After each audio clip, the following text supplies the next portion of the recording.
If you do this, you'll preserve almost all of the character of the land. You will spend a whole lot less money on infrastructure, and the place will be incredibly beautiful as opposed to completely ordinary. We as urbanists need to be generalists. Impossible stuff is what actually energizes a bunch of us. When somebody says that can't be done, I say, just watch. Welcome to the Building Culture Podcast, where we explore holistic solutions to crafting a more beautiful, resilient, and thriving world through the built environment.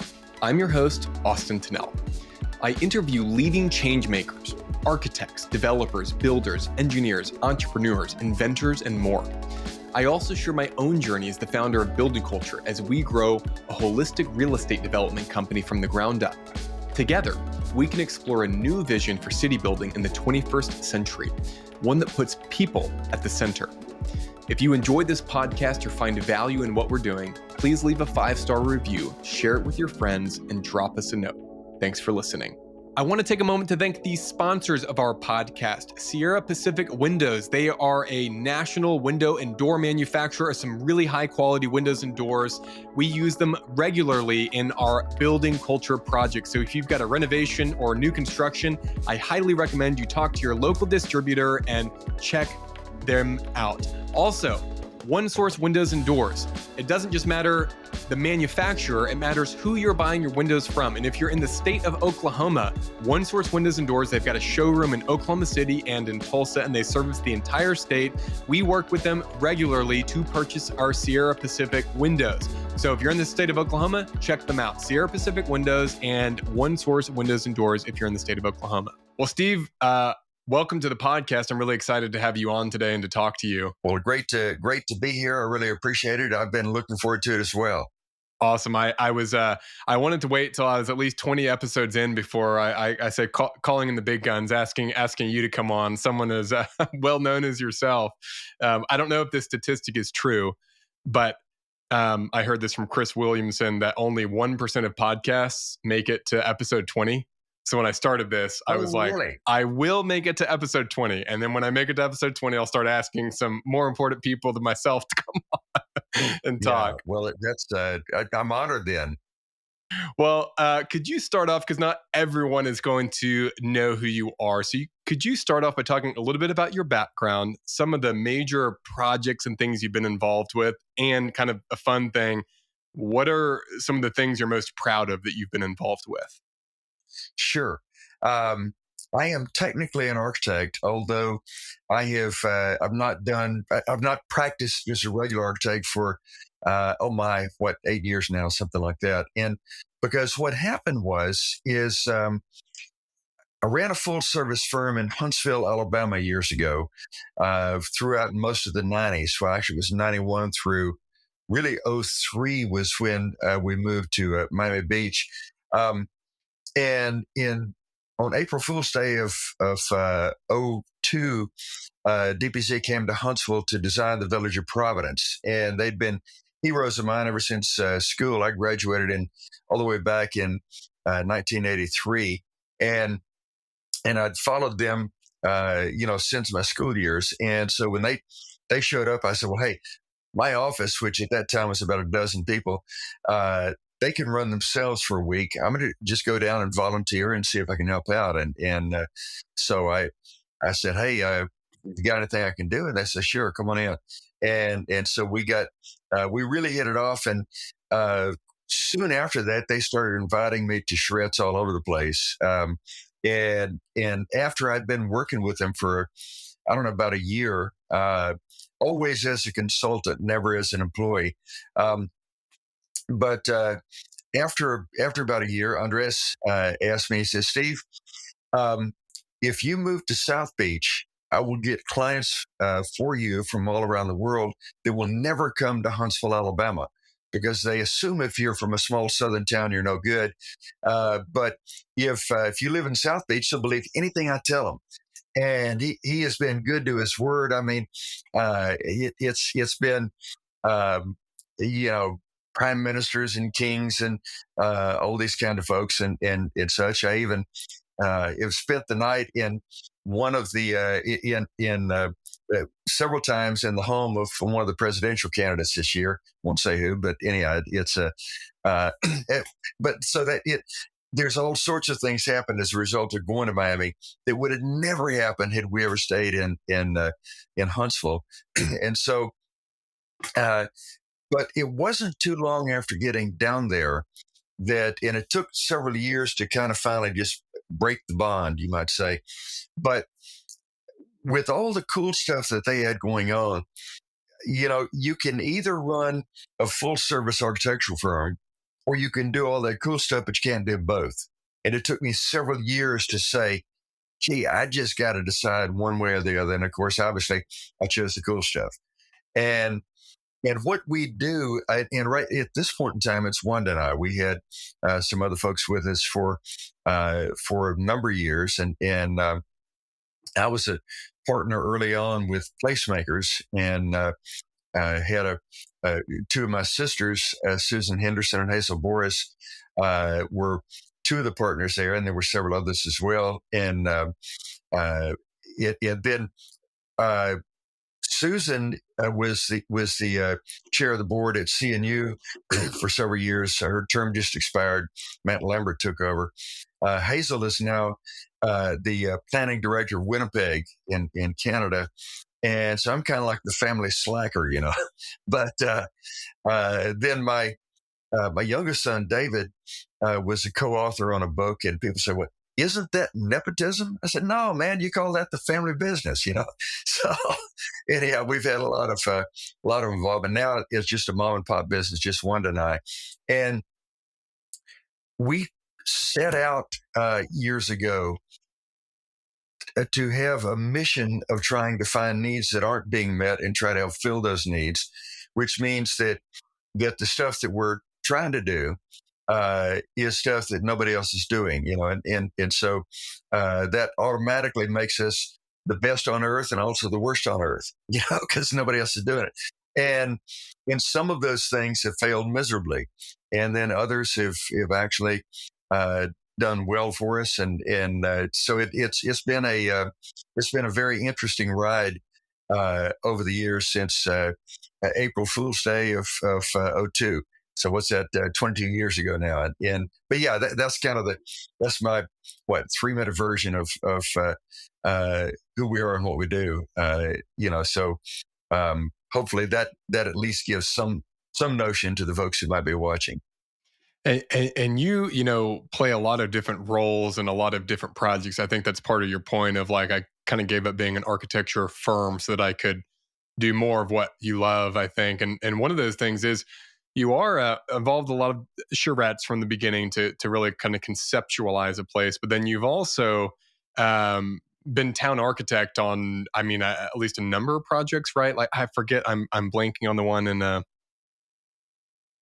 my gosh, in South America somewhere. Well, no, there was actually, I was town architect for a little while on one of the Bahamas. I also am town architect at Beachtown in Galveston, and then some in the southeastern U.S., several actually in Alabama and nearby, and I've been on a couple of charrettes in South America, but I've never been actually a town architect anywhere in South America. So I think it must be the Bahamas one I'm thinking of. Yeah. Okay, yeah. Where you were showing pictures of even like stud cavity walls exposed. Yeah. Yeah. No, that one was actually in Central America. That's Mahogany Bay Village. Mahogany Bay. Thank you. I was like, could not think of the name. Okay. What's your involvement there? Well, there were 3 of us. I don't know if you know Julie Sanford or Eric Moser, either one. I know Eric Moser, yeah. Architects, and yeah, they 2 of just my greatest friends in the profession. And we decided back in a dozen years ago, I guess it was, to kind of team up and work on several. We've never actually made a firm that we work entirely within that firm. It's only when a really special project comes up, we say, well, hey, this might should be a Studio Sky job. That's the name of the company. And it began with the fact that Julie was the town founder of a place called Sky in the Florida Panhandle that came out of the ground or was going to come out of the ground at exactly the wrong time, which is the fall of 2008. And of course, we all know what happened then, and but anyhow, so there's a tremendous number of great ideas have come out of that, and so we tried to say, well, hey, if it's a project that is significant enough, let's try to uh, do it with the three of us, and kind of fold in all these great ideas into the places where we're working. And so um, Mahogany Bay was one such place that actually all sorts of stuff that isn't supposed to be possible we were able to do there. Um, including the fact that they're in the in all of the cottages there is not one stitch of drywall anywhere. Because drywall is a product that so long as you keep it dry, you have a wall. But if it gets wet or even moist, then it turns into a moldy, mildewy, gloppy mess. And you have to take it off and start all over again. And so what we did is we said, hey, what would happen if you're in Belize, where they have basically there was a bunch of Mennonites that came down from Canada in the late 1800s and started doing some very interesting craft out of the Belizean mahogany, and there's several different varieties of that. And they also do very sustainable forest farming with the Belizean mahogany.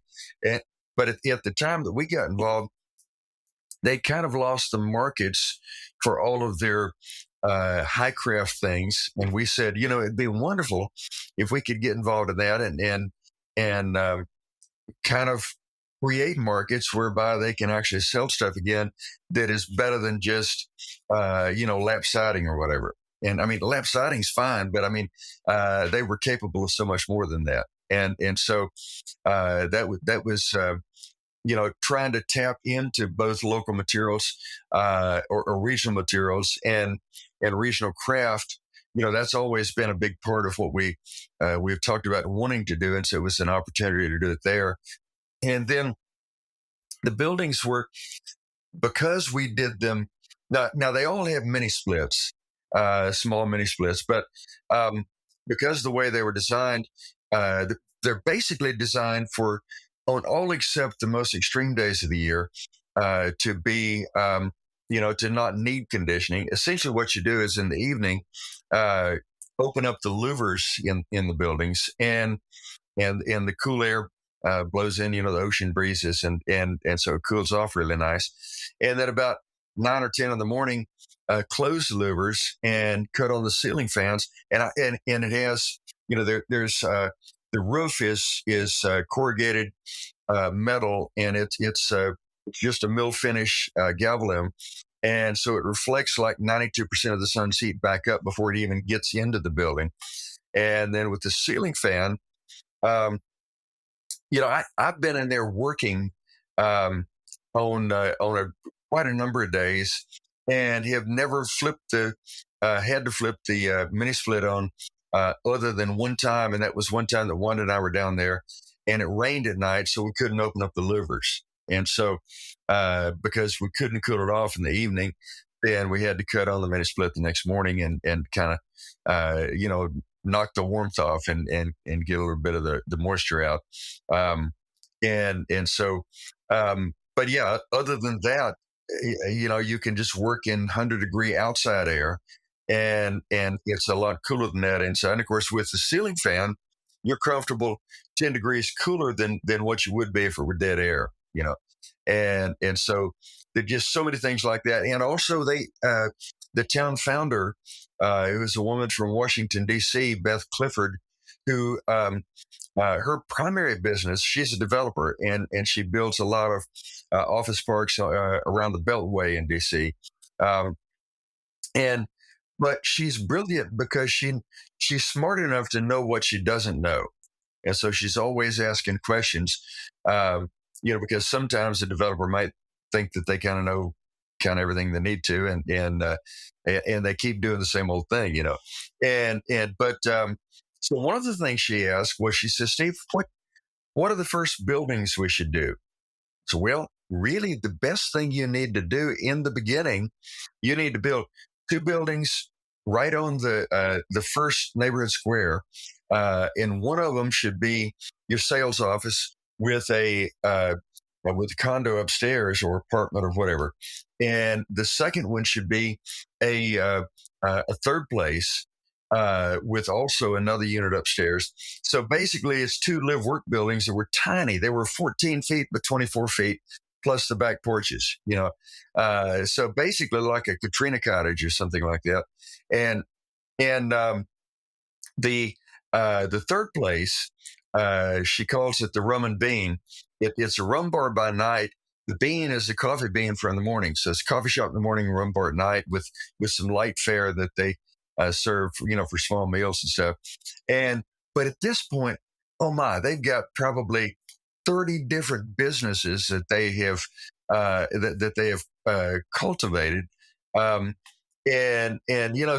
it's a legitimate town. It's not just a resort or something. And so the ability to do supposedly impossible stuff, to me that's really exciting. And there's another one, like, for example, a very different place called the Village of Providence in Huntsville, Alabama, that about 2 hours north of where I am right now in Tuscaloosa, and it does a whole bunch of other supposedly impossible stuff. Like, for example, they were originally entitled for, I think it was about 750 units total in the place, but they did such a great job from the very beginning. Well, I take that back. That was the project I went down to help DPC out with, and so that was the one they were designing. And so in the at the very beginning, we were looking right at the studio was right downtown, and walking around downtown. The historic town center of Huntsville is like 1 to 3 stories, and so it was a pretty small, with the exception of like 2 buildings that were they were 8 or 9 stories tall. But other than those 2, everything else was very low scale, and so we designed the Providence Town Center to be at that scale as well. But the developers, the town founders, did such a great job from the very beginning that the first 3 buildings they built, one was 3 stories, one was 4, and one was 5 in the town center, and they have grown into the building they most recently completed.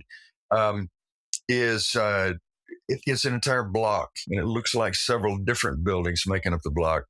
Kind of the early 20th century industrial stuff. For the most part, there's some that's more Art Deco, one on the corner, but anyhow, that one is like a 500,000 square feet, and it's 5 to 7 stories.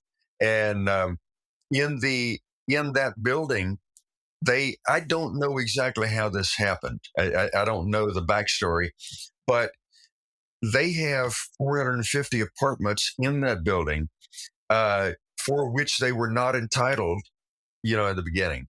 And so basically, there's so many things that they've done in recent times there that the city has said, essentially. Now, I don't know word for word what was said, but I know kind of the proofs in the pudding, as they say in the Deep South, and the what it essentially amounts to is, hey, you have a track record. We trust you. Go ahead. I don't know if they uttered those, if the city uttered those words, but that's what the end result was on so many of these things. Like, there was one project that I approved it as just a house on a corner lot that was right across from the town hall in one of the earlier parts of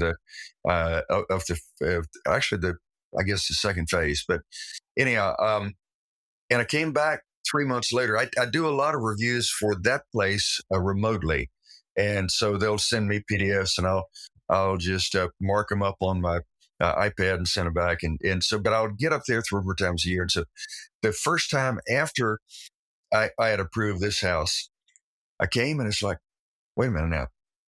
There's, on the side street, there's 1, 2, that's 3 storefronts there. So you mean you have you actually have 3 shops in this house that are opening to the side street? And then the owner says, yes, but I also have 2 apartments upstairs, one behind my house and the other one over the garage. And so that was actually a 6-unit building. Now, this is in a city where the fellow who was the de facto mayor for several decades was actually the city planner. And in the 60s, he said, nothing in the southeast corner, well, southeast for me, I guess I should turn it this way, but anyhow, nothing in the southeast quadrant of the city of Huntsville will ever be anything other than just single family homes. That's it. No mix of uses, no commercial, nothing like that. Other than schools and churches, which you can have in Huntsville, you can have those in single family residential zones. And so those were exempted. But so to let somebody who went in and got a permit for a house to end up with a 3-unit house and 3 shops in it that was utterly unthinkable just 20 something years ago, And then the other thing too is, and I asked Dave, one of the town founders, he and his brother and his wife are the 3 town founders. And I asked him, I said, several years ago, this is probably 2018. And I said, Dave, you got a ton of folks working here. How many jobs are there actually in Providence? He said, well, I don't know now. He said, I think he said it was like 3 years before that, which would have been 2015, give or take, that he had actually counted. And at that point in time, there were about 2,500 people employed there. And he said, I don't know, it could be 4,000 now. And that was in 2018. And it's only continued to grow. So I don't know how many thousands of jobs that they have there. But with 750 units originally entitled, plus 450 apartments, that's 1,200 units that they have.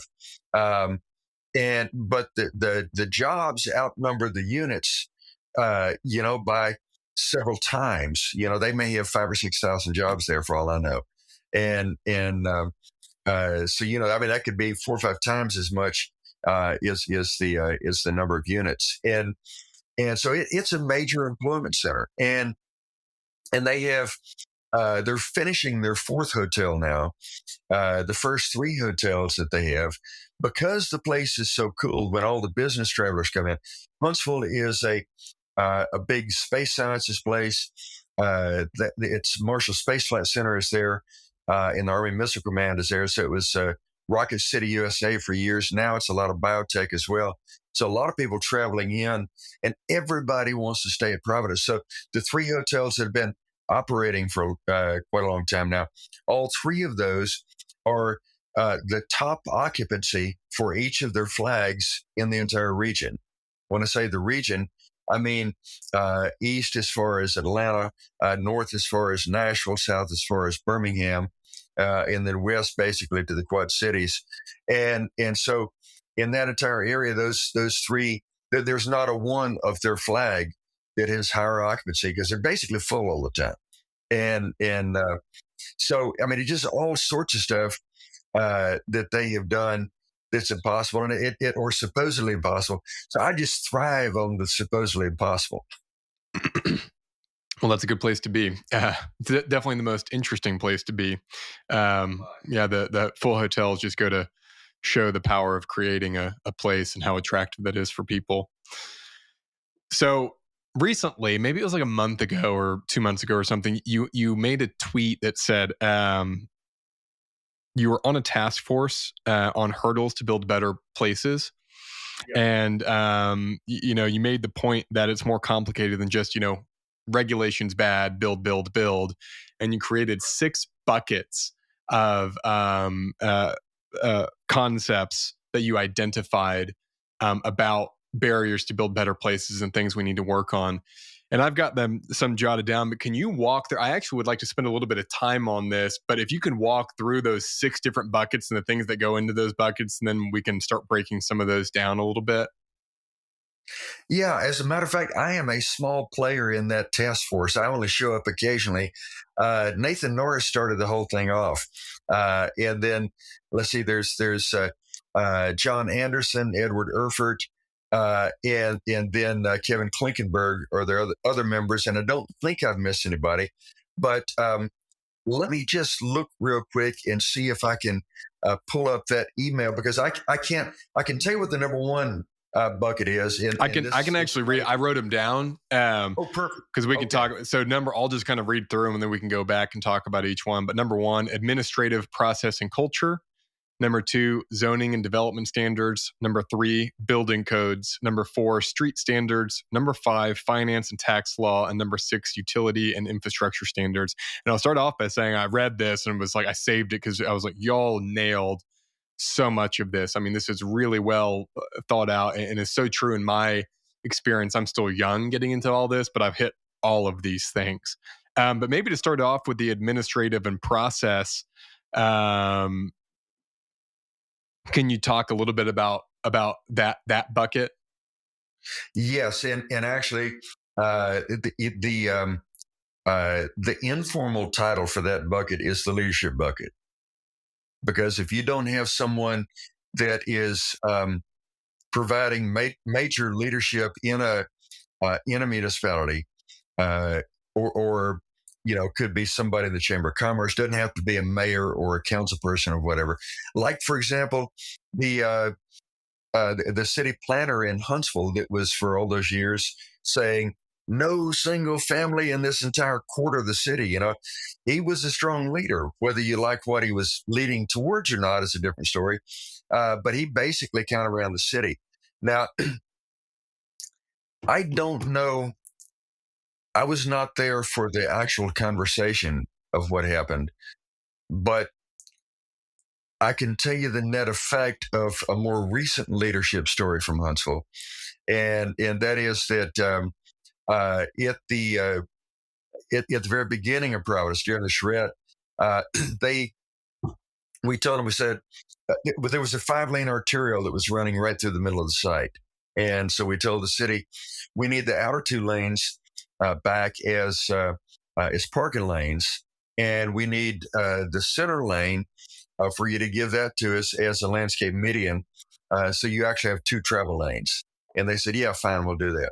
Well, the parking lanes were easy. That happened in just in the first year, just as we were kind of getting the construction going with the place.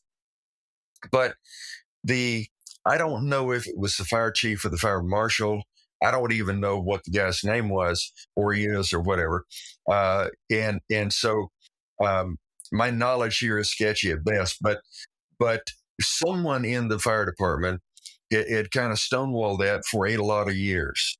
And so it was decided in 2002. In 2016, there was a mayoral election, and a really strong mayor got in.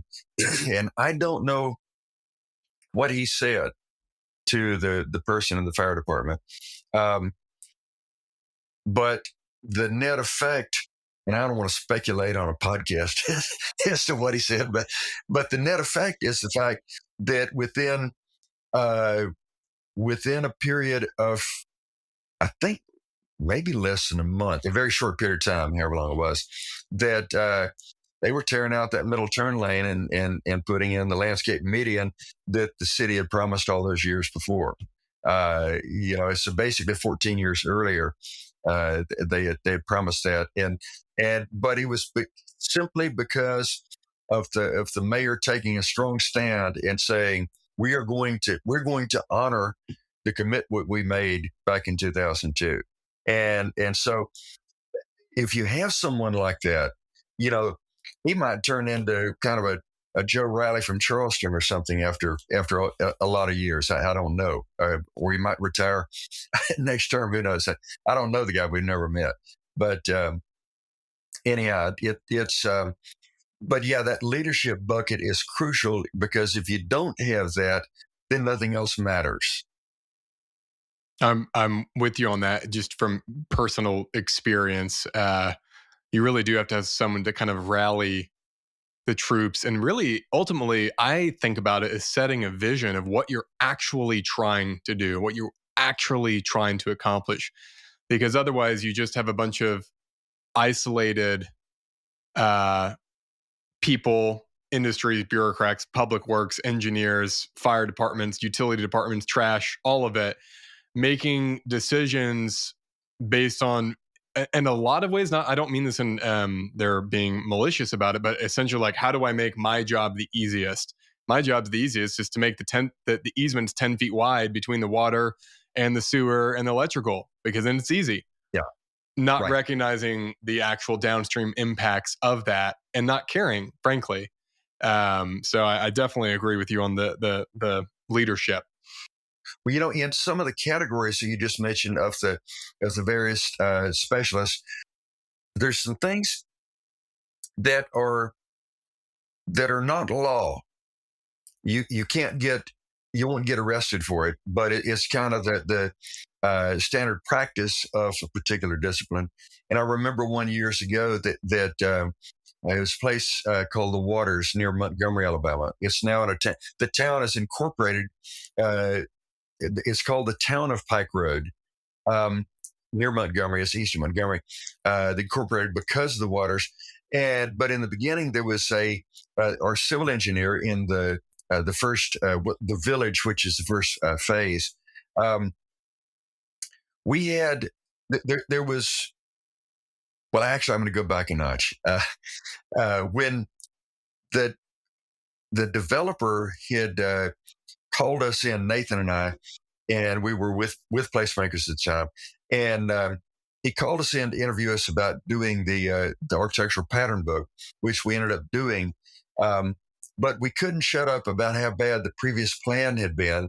There was actually there was a great plan for the site that was originally done by DPZ, and then the two partners of that had commissioned that, they kind of went separate ways, and then a second group got it and hired a conventional planner who did cul-de-sacs and all this, and really kind of ignored a lot of the assets of the site. And one of the assets being there was a right in the middle of this first village. There had been a fence row right down the middle of the village, and that it had been there for over 100 years, and the trees, for whatever reason, the seeds that dropped were acorns. So you have this tree line that the fence road turned into a tree line of great oaks that had been there for 100 years. And the previous plan just kind of ignored all that, bulldozed all through there, flattened everything out. The way that development normally goes, where you're trying to just make things just flat and ordinary. And we said, if you save those trees and we put one lane of an avenue on each side of that, make it the Avenue of the Oaks, then it will make the place look as if it's been here for 100 years, because that's how long the trees have actually been there, And so we're riding around the and the town founder's four-wheelers, and then he pointed over to a bit in the distance, and he said, "You see that pile of dirt over there?" I said, "You mean the hill?" He said, "Yeah, okay, the hill, whatever." He said the previous planner, who he had already fired because he didn't like what he was doing, and he said the previous planner had said that we need to find somewhere to waste all that dirt. So what? He said, "Yeah, we need. Where would you put it on the site?" I said, "I'd leave it exactly where it is. I would line a street up with it, put a wedding chapel on the top of the hill, call it Chapel Hill Street, and it'll be the money shot for the whole neighborhood." And so we did, and so it is, And but then on the Avenue of the Oaks, it's actually it's kind of hilly land, so it's going up and down. And so the civil engineer told me, he said, according to engineering standard practice, we've got all these intersections must be flat. You must have only, a very slight slope on any side of the intersection. So you know what that means, right? He said, "What are you talking about?" I said, "Well, if you're doing all that grading, all these trees will be gone." And so one of the greatest creators of value of this place. You're going to get rid of it. I said, is this a law? He said, no, it's just standard practice. I said, so I won't get arrested if I get you to do it the way it ought to be. And so we went back round and around for 3 or 4 months or 2-3 months of kind of headbutting. But eventually he saw the light. And so that kind of led to what I say now.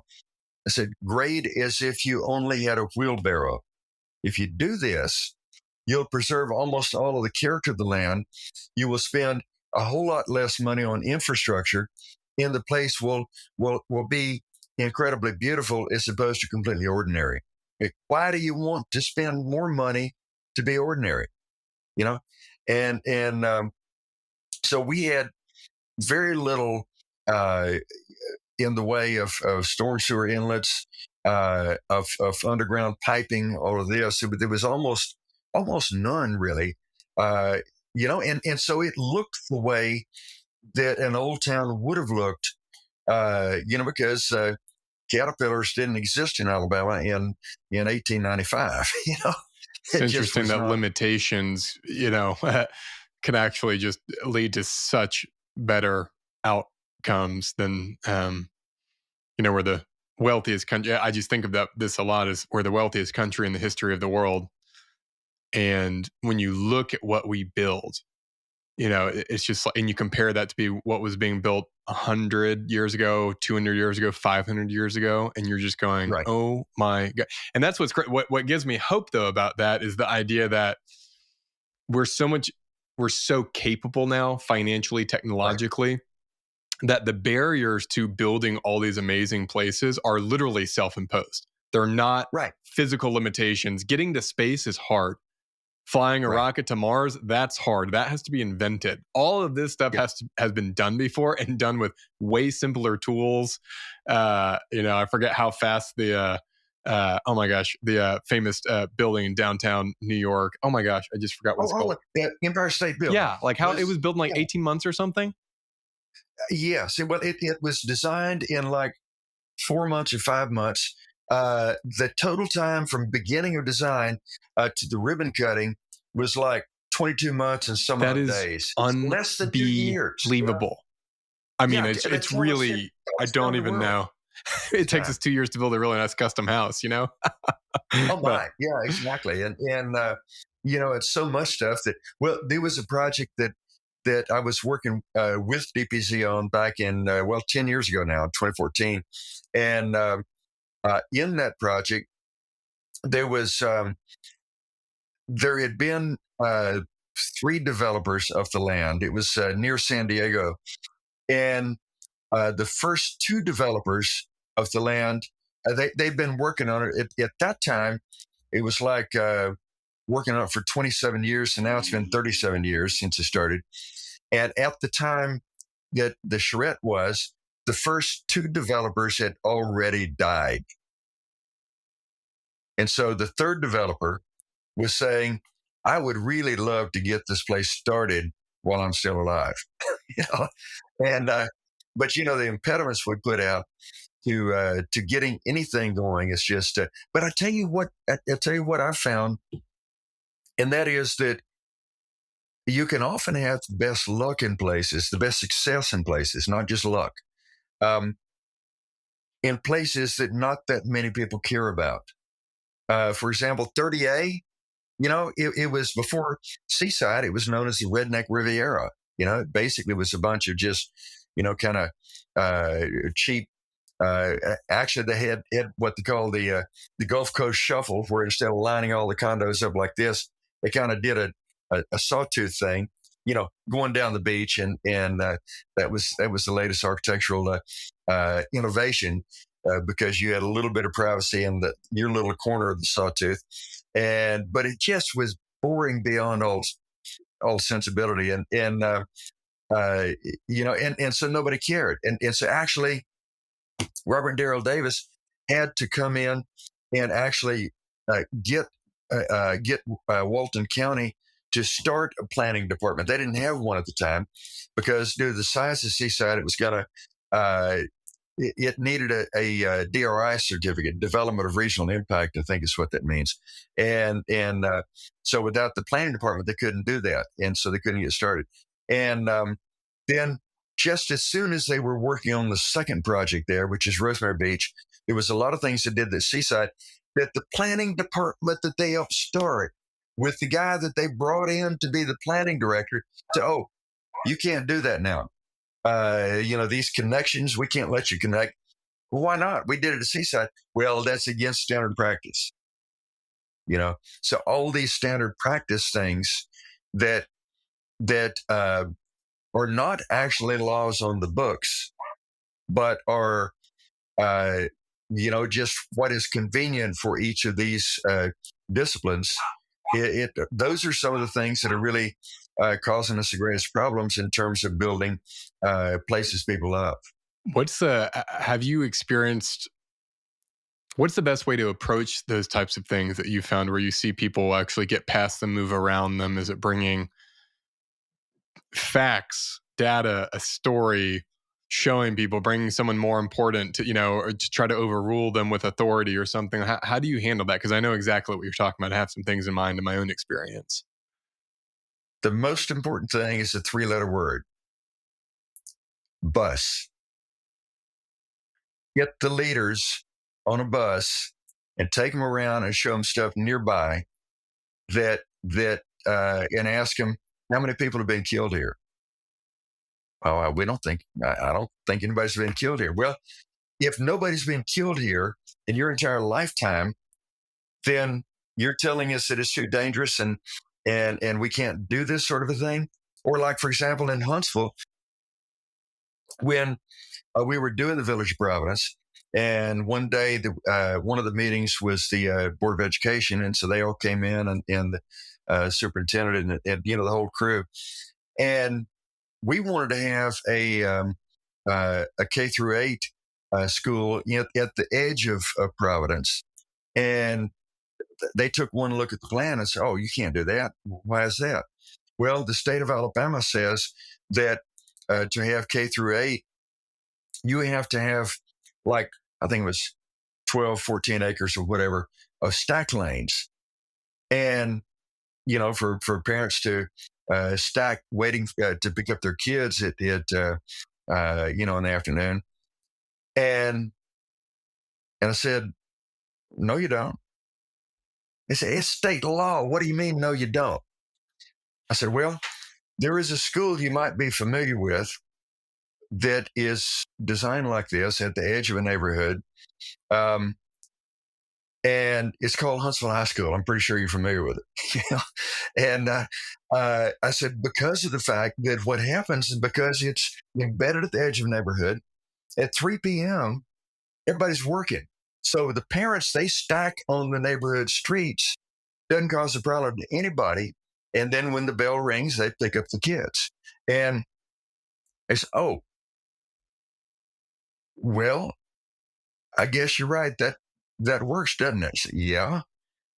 And so they went to the state and they said, based on this, we think that this works. And so they got the state to, I don't know the details of how it worked, but basically the state did not impose that regulation on the Providence school. And like I say, the sausage making, I'm making a lot of assumptions as to what must have happened. But I know that law wasn't enforced as a result of that. But, that brings up a point, and that is that all of these regulatory things, the reason I have hope about all of those buckets is the fact that in the beginning, everything that the New Urbanists did was either impossible or illegal or some combination thereof. And like I say, impossible stuff is what actually energizes a bunch of us. When somebody says that can't be done, we say, just watch. I think that's kind of the purpose of life in a lot of ways. That's where the meaning is found, is doing things that haven't been done before, doing the impossible. That's what creativity is, and what it most means, I think, to the most purest expression of what it means to be human, in my opinion. Everyone's got their own role in that. But yeah, that's great. I really like the bus idea. Do you offer to pay for it? What do you do? Do you just say, let's get, how do you get people Well, on the bus? and that's Nathan's idea, and he always manages the way to kind of finagle a bus and get all the city council people and the mayor and all this, and the the heads of departments and so forth on the bus. Amazing. He's gotten all those people on the bus. Yeah, Incredible. It's like but he says it's essential, and because here's the thing: theory is one thing, books are one thing, and videos are something else. But to take people and get their feet on the ground in a place near them, ideally that they're familiar with, ideally in their own town. The best trips are those on foot. Or if you're, if the shred side is downtown or whatever, just let's go for a walk. This stuff's been under your nose. I mean, you don't want to say it that way, but the fact of the matter is, there's a lot of stuff that's been right under their noses for years, and that they've never seen them. Matter of fact, there was I was working with the Prince's Foundation, now the King's Foundation, Prince Charles's or King Charles's group, who after Katrina said we would like to help with the rebuilding, because we've done a lot for years with training craft apprentices. We would like to do that here as well. And so my role in one of the classes was to take them out and have them. It was a pattern hunting expedition, and where you look around for things that are happening over and over. If you see something just once, that's an instance, and that's not a pattern. But if you see it happening 3, 4, 5, 10 times or whatever, it's like, wait a minute now. The old folks, and when I say old folks, I really mean dead folks, previous generations, they did that. I wonder why. And so once you kind of document it, then you ask yourself, well, why did the old folks or dead folks or whatever do it? And then that reason, does that apply to the living today? Because what you're hoping to do is write a book of the living, not a book of the dead, in terms of a pattern book. And so, but if it doesn't apply to the living today, might there be another reason why the living today would want to do it? And for example, that there would, like say with window panes, in the old days, people would, architectural historians would tell you that, the pane sizes and proportions were based on glass-making technology at the time. And of course, everybody other than a historian, their eyes just kind of glaze over and they fall asleep or whatever. It's boring. But if you tell them the story of the living, which is that when you have muntins in a window, dividing the window up into multiple panes, those muntins, they diffuse the light coming in, and so that diffuse light makes everything in the room more beautiful, including the humans. Now that gets interesting to the living, but then you compound that by saying, well, look, the best diffusion comes when you have a whole bunch of muntins and really small panes, and so that everything is very, very soft light. But that costs more money, and so the at least you have, like in this window I have, and in that door I have a couple of muntins in each, and you can't hardly see it because of the glare. But and so I didn't want to spend that much money. Also, it's a bungalow, and so that's particular to a bungalow, and so so you have a choice of, do I want more beauty, spending more money, or don't want to save some money and not have quite as much beauty? And then that's something that people living today can get into. Then they can make a rational decision for themselves. But there was this one craft apprentice, and her and I'll remember her name all my life. It's Mary Beth Allhart, and she was all hard, And but she said, when she was presenting her stuff at the end of the day, she said, I have lived in New Orleans all my life, but I've just discovered that I have never truly seen New Orleans. Because this has opened my eyes. You have given me a new city to live in. Thank you so much for that. And so going back to the same point, it's the very same thing with the city officials. They may be having stuff that is literally just a walk away from their office. that that has been under their noses all their lives, and they have not seen the significance of it. And so, so the best things to show are the things that are only a walk away. The second best things to show are those that are a short bus ride away.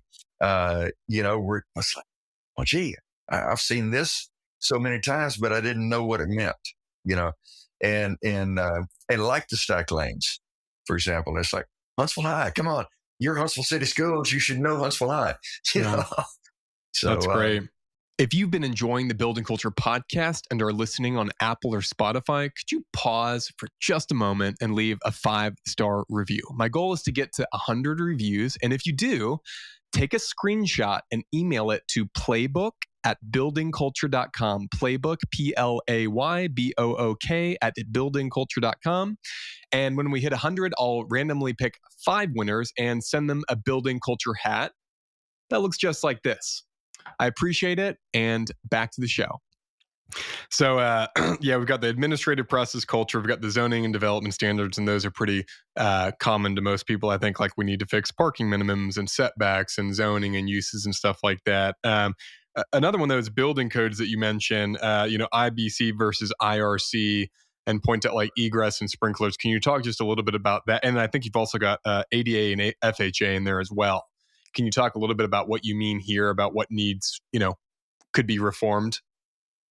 Yes. Well, there's a big reform movement around the U.S. and Canada today on the single stair egress for buildings, so that so you don't have to load everything up with corridors all over. IBC in particular, and IRC is supposedly the light version of IBC for only just like single family and townhouses and, just residential. But in the IBC, the International Building Code, they basically, you have to have 2 means of egress out of anything except a 3-story walk-up. You can have a single stair in a 3-story walk-up, and that's it. But what that does, that burdens you with having to have corridors which obviously have to be double loaded. So the building gets twice as wide, a little over twice as wide. You have to condition the corridors. You have to maintain them, in perpetuity. So it bloats the building. And then the units get only like half as much light, really less than half as much light, because the fact you only have one wall out of which you actually have windows, and that's just whatever fronts on the street. And your party walls don't, and your quarter wall doesn't. So really, depending on the proportion of the units, you might have 20% you might have 15% of the perimeter of your unit that would actually have the ability to have windows, and the other 85% may not. If it's a long and deep unit. And so then what also happens, when you get to that point, then you say, well, let's get the best use out of these corridors and the stairways, and so let's go up higher. And then of course you need elevators when you do that. And so the cost of all this just gets incredibly bloated. And one thing that John Anderson has been really good about doing. Oh, and I didn't mention, but yeah, he's one of the other ones on the task force as well. And I probably have missed another person or two. But anyhow, it's a good group. Like I say, I'm the slacker there too, just like Alan and my family. But anyhow, compared to Susan and Hazel, but yeah, there's a lot of things like that whereby we burden buildings. And I will say this: we were in New York City in what was it, 2019? I guess it was, when they had the blackout. We were staying just at kind of the southern edge of the Times Square area, and so our hotel was one of the last ones that was hit by the blackout. Just across the street, they had power. But anyhow, so we were on like the 14th floor, and it took a little while to walk down the elevator. Excuse me, the stairways were small and kind of cranky from the 1920s or whatever. And so we got down, but then there were 2 elderly women that came that we saw actually.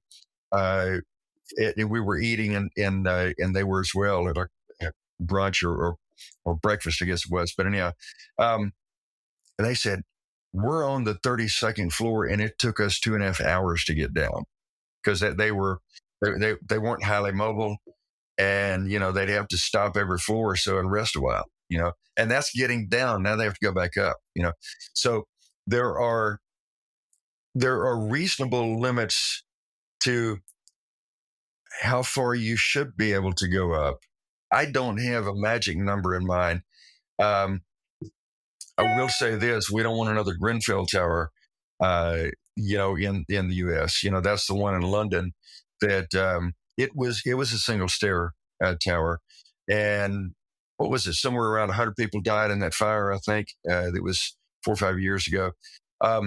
So there needs to be some reasonable number of stories, and I've said that somewhere in the 5 to 7 story vicinity. Paris was built on that, and it's not like you had just you know uh, terrible numbers of deaths that I'm aware of at any point in time since Haussmann remade the city. At about that scale. So I'm not I'm not satisfied yet that there is a good number. I am completely satisfied that it should not be unlimited. Right. Yeah, that makes sense to me. I mean, I think the regulations around elevators, I think that one's coming up more. I've seen a couple of articles and stuff even about like how absurdly expensive elevators are because of our requirements that they have to be these massive things in, a not very big building. That Right. really a small elevator should suffice, not only size wise, but just cost wise. When it costs 150K to put in an elevator, I mean, that is really expensive. I forgot what it costs in Europe. They were doing a comparison. I mean, it's like a third of the price as it is here. Yeah. Well, yeah, 150K, you could build a small house for that in some places, obviously not in California or not in, especially not around Silicon Valley or anything. I mean, that'd be $1 million house there, multi-millions or whatever. But yeah, that the fact that an elevator is the cost of a starter home is just, that's kind of an unthinkable thing, but true. Yeah. So, what do you guys this kind of the task force? I know it's not super official, and I'll move on from it after this. But we got a couple other things about street standards, which I completely agree with. After kind of dealing with municipalities that have blanket street standards for the entire massive city, and it's basically all suburban street standards, and it's Right. really crazy. Minimum 12-foot drive lanes and Yeah. tree wells that are 115 square feet, just really, really kind of crazy stuff. And then, you mentioned finance, tax laws, and utility and infrastructure standards. What are you guys trying to do with that task force? Just put something together that's a document that people can understand. What's kind of the ultimate goal there?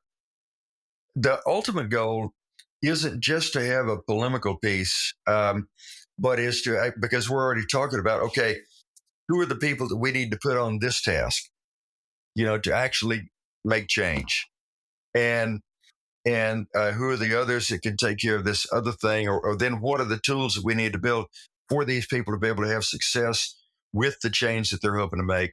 And there's a lot of stuff, for example, with the getting rid of off-site parking requirements. That's something a lot of people are working on that already, and so we simply need to have toolkits for going to towns that aren't already doing that, and pointing out, hey, look at these folks, what they're doing. They're doing really good work. Here's the tools in the toolbox, for getting this work done. Same thing with the single stair situation. There's a lot of folks working on that already. But some of these, and here's the thing, what I've noticed is that there's a lot of groups that will get really hyper focused on one thing or two things or whatever, and do good work on those things, but then kind of ignoring everything else. And so if we're really interested in building a place that people love, and that they can afford to be there, then it's not just one thing, no matter what kind of a silver bullet that is. Um, it really is kind of the way it all meshes together, and that's what we're trying to do more than anything else and that's something that the new urbanism has been doing for a very long time. Within the charter, it was always looking at kind of everything from the region down to the scale of a building, and so um, that's our goal with these uh, regulatory impediments is to say, we need to be able to tell the story of how all of this stuff affects everything else about all of this. For example, I did and I started off with kind of modest intentions on this. 3 or 4 years ago, um, I did what's the title of it? It's something about the broad virtuous cycles of street trees. Anyhow, it was about street trees, and once I really started digging into it, man, that street trees by themselves affect so many things um, about environmental health, about the economic health of a place, and about public health. It makes everything healthier in so many ways that you never would have thought of. And that post went on for, it's probably, I forget how many words it is, but there's just so much stuff there that we just need to have a broader view. Andres has always, since the very beginning, said that we as urbanists need to be generalists. Um, if we go down a rabbit hole or get in a silo or whatever, then we're not going to be able to build a place that is truly thriving, and is full of abundance. We have to be uh, we have to be thinking in broader terms than that, and that would be I guess, the thing about which I would encourage all these other groups that are working on their things to just broaden their view. Like, we need to constantly be broadening our view as well. And so that's the purpose of the buckets, is to be saying, on the regulatory side, or the other, uh, you might just say that the bureaucratic stuff in general.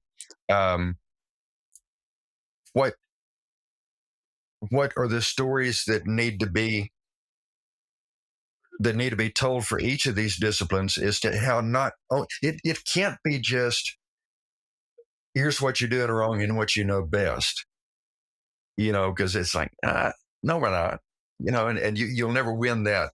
But if it's how, what are all the other ripple effects of what you're doing, and then when people consider that, if they're considering it thoughtfully, and it's like, wow, I never thought of that, and so it just really, there is there should be nothing more important to a dedicated urbanist than looking at all of those interconnected things that will either lead to thriving or lead to failure of a place. There are ghost towns for a reason. Yeah. I could not agree more strongly with you about that idea of, I don't know, urbanists should be generalists or whatever, just how you said that there, because in a lot of way that hyper specialized, isolated, siloed thinking is literally what got us in this mess. Right. Yeah. And then it's interesting because a lot of this in my mind goes back to education. I mean, and there's a lot, chicken or the egg, it's hard to say, but it's like in education, we have programs that train people specifically for their hyper siloed industry. So literally starting from college, when they're learning how to be a structural engineer or civil engineer or an architect or an urban planner or a landscape architect, do they learn a little bit about the other stuff? I mean, maybe a landscape architect, they're not learning about, and by the way, shouldn't all of these people be learning, I don't know, psychology and humanities and what creates human flourishing to begin with, so you actually know the actual purposes at the end of it? Right. And boy, yeah, I just really agree with that, because I see people in the profession where it's like, I am an architect, and just think of yourself so purely as an architect, when really a much broader perspective, which is another argument I think too for diverse experiences. That's something I'm glad I did. I felt behind. I mentioned I'm 35, and for a long time I felt behind all my peers because I hadn't landed on what I was doing. I started off in 2011 as an accountant at KPMG, and then I'm off in the jungles of Panama, which is, by the way, where I met Clay Chapman in 2013. And then I was off doing the Peace Corps for 2 years because I thought I was going to be in the foreign service. In the jungles of Panama, you weren't at Caluyala, were you? Yeah, that's where I was, and I know you were involved with that. Really? I didn't know you didn't. Yeah. So I was there in 2013. That's when I quit KPMG and just moved out there, sold my car, $20K in my account. Didn't know what I wanted to do, but that was literally where I was introduced to new urbanism. There I was and I grew up in the suburbs of Houston, so I was there learning about traditional T&Ds and traditional neighborhood design, and I read Suburban Nation. Wow. And that is literally what sent me down this entire path. We're a little bit 11 years later now, and that book is the aha moment. I'm going the veil was lifted.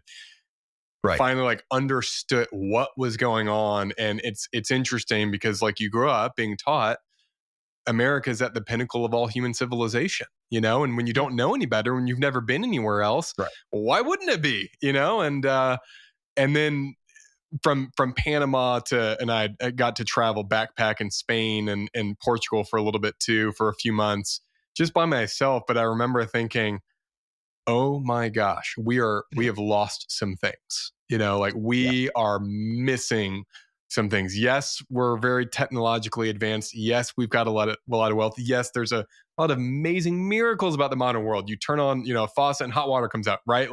Some great things. I don't mean to denigrate that. Right. But the actual day-to-day life is so full of ugliness and inhumanity. It's actually hard to wrap your head around once your eyes are open to it. Yeah.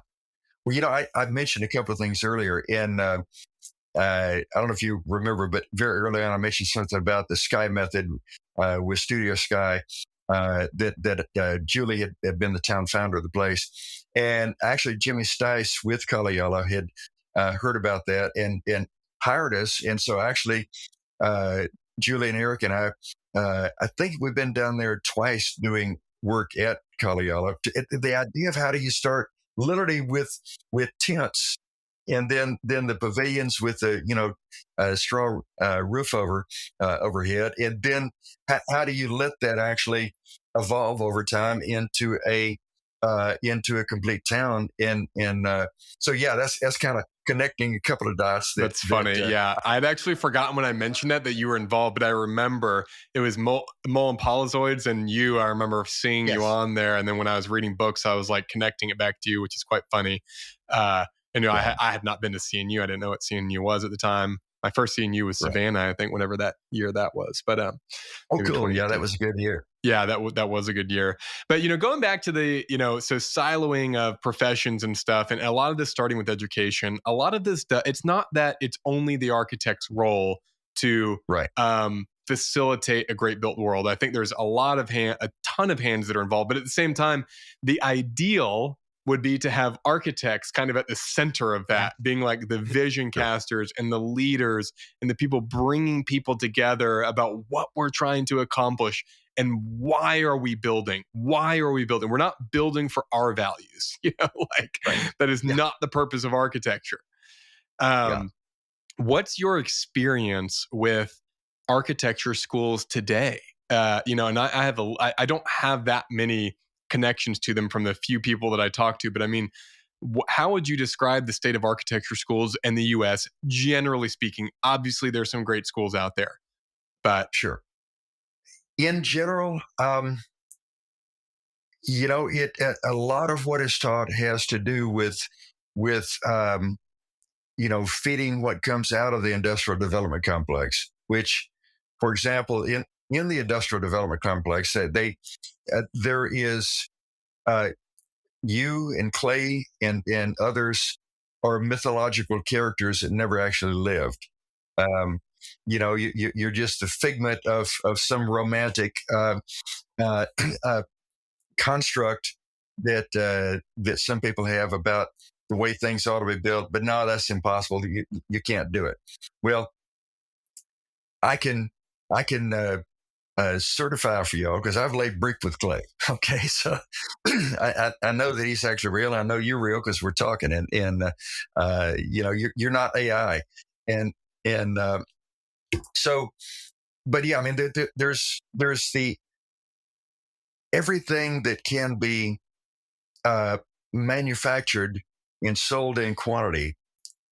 The whole narrative of modern construction is built around that, and I will actually maintain to you that a lot of people are called builders today. They should actually be called assemblers because what they're doing is not so much building, is assembling factory made components that you just kind of put together, and then it becomes this assemblage in which you live or work or do whatever it is you're doing, or teach kids or whatever, and the to say what should we be doing now, I would suggest actually stepping that backwards to what did we once do, because it wasn't that long ago. It was less than 200 years ago, more like 150, when for all except the most heroic buildings in the country, then and for that it would be more like 200, but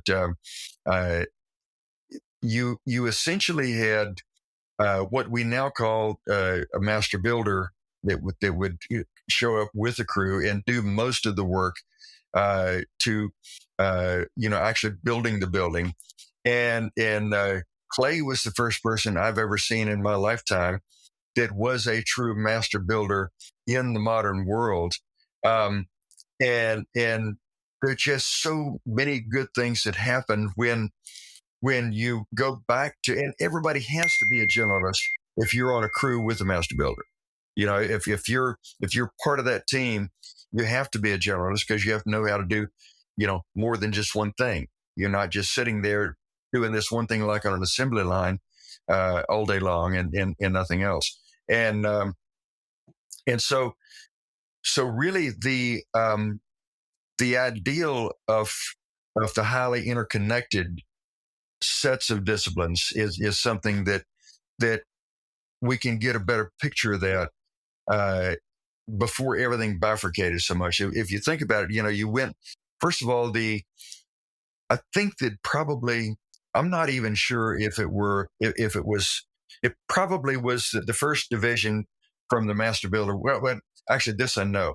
The first division was between those on the design side and those on the building side. Okay, that was the first big schism. And then on the design side, of course, there was that split again, and I'm not sure which of the ones split off first, but it was either it was architects, planners, and landscape architects, and so the first and second to split off, I'm not sure which. They kind of came at about the same time in the late 19th century. But then today, if you look at it in landscape architecture, you have sub disciplines there, where, for example, one sub discipline is the landscape lighting specialist. And the problem is every time you have another bifurcation or another schism, then those people don't just take what they had known from before the split and just focus on that.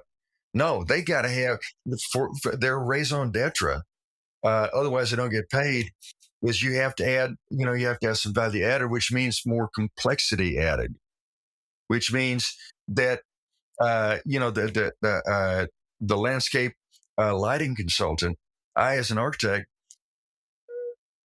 what they're saying almost sounds like a foreign language to me, because there's so much stuff about the specialties of their discipline or sub discipline or whatever that is that I can't know. And so at this point, on the design side, the architects, actually just within the cone of architecture, not thinking about the planners and the landscape architects, because those are kind of the first big three splits on the design side, but the just within the cone of architecture, it's gone enough levels deep now that there's very little about what the people at the most specialized levels. I wouldn't have even a clue as to what they're talking about, what the documents are, what the sources are, what the manufacturers, none of that stuff, would I know anything about, because it is just simply it's going too deep. And because of the necessity of each new discipline making their own new territory of stuff that the people above can't know. And so basically we're essentially almost up to here with stuff that we can't know. We're almost at the strangling point. If you think about uh, what is it, MSDSs or material safety data sheets, those things didn't even exist 20 years ago, I don't believe, or maybe 25 so years ago. long. Yeah, for and, one and material. I remember talking in Huntsville, I could go in on a relatively small suite in an office building, and I could do the space planning, do the working drawings in a day. I could go into the building department and I could get a building permit in 10 to 15 minutes. That was when I was working for a developer, and so I was the guy getting the permits. And then just as soon as they brought in, the computer system to check all of the permitting, so it basically ran the permitting. It instantly went from 10 to 15 minutes to basically 2 weeks until you got your permit. It just, the hyper specialization is it's ruining us on so many counts that it just really is very important that's why it's increasingly more important for all of us to be true generalists, as opposed to just knowing a thing or two. We don't need to be, it doesn't need to be, just a trivial pursuit or something like that. It needs to be, well, matter of fact, I'll put it this way. There was one time, it's at the Newtown, St. Charles. It was a DPZ charrette, St. Charles, Missouri, in near St. Louis. And Andres took the architects and had them do transportation engineering. He took the transportation engineers, had them do landscape architecture, and he took the landscape architects and had them do architecture. And because he said, we all must know what the other is doing. And as it turned out, my role in that turned into the public works manual for context sensitive places. So that, but I knew nothing about it until that charrette. And so, but the necessity of us all to have a broader view is absolutely essential if you want to build a place that people will love and be able to thrive in. I'd like to take a moment to thank the sponsors of our podcast. First, Sierra Pacific Windows. We use their windows on the majority of our builds at Building Culture, and one of our go-to products is their H3 casement window. We love casements because they open sideways, they open all the way, they kind of have this classic window feel, and I really like that you don't have that horizontal bar when looking from the exterior. And to get really nerdy on you, we really love their 5/8 putty profile on the window, which kind of feels updated, but still a very classic detail. Also, Sierra Pacific Windows. If you are in the state of Oklahoma, Sierra Pacific has a showroom in Tulsa and Oklahoma City, and we actually purchase our Sierra Pacific windows through them. Because it doesn't just matter the window manufacturer, it matters who you're buying your window from, who's putting that order together, who's installing it, who's warranting it. And we work with both of these people at Building Culture, and I was very happy to say yes when they asked to sponsor the podcast. All right, back to the show. I think that's really well said. And such an important point that specialization ultimately leads to complexity.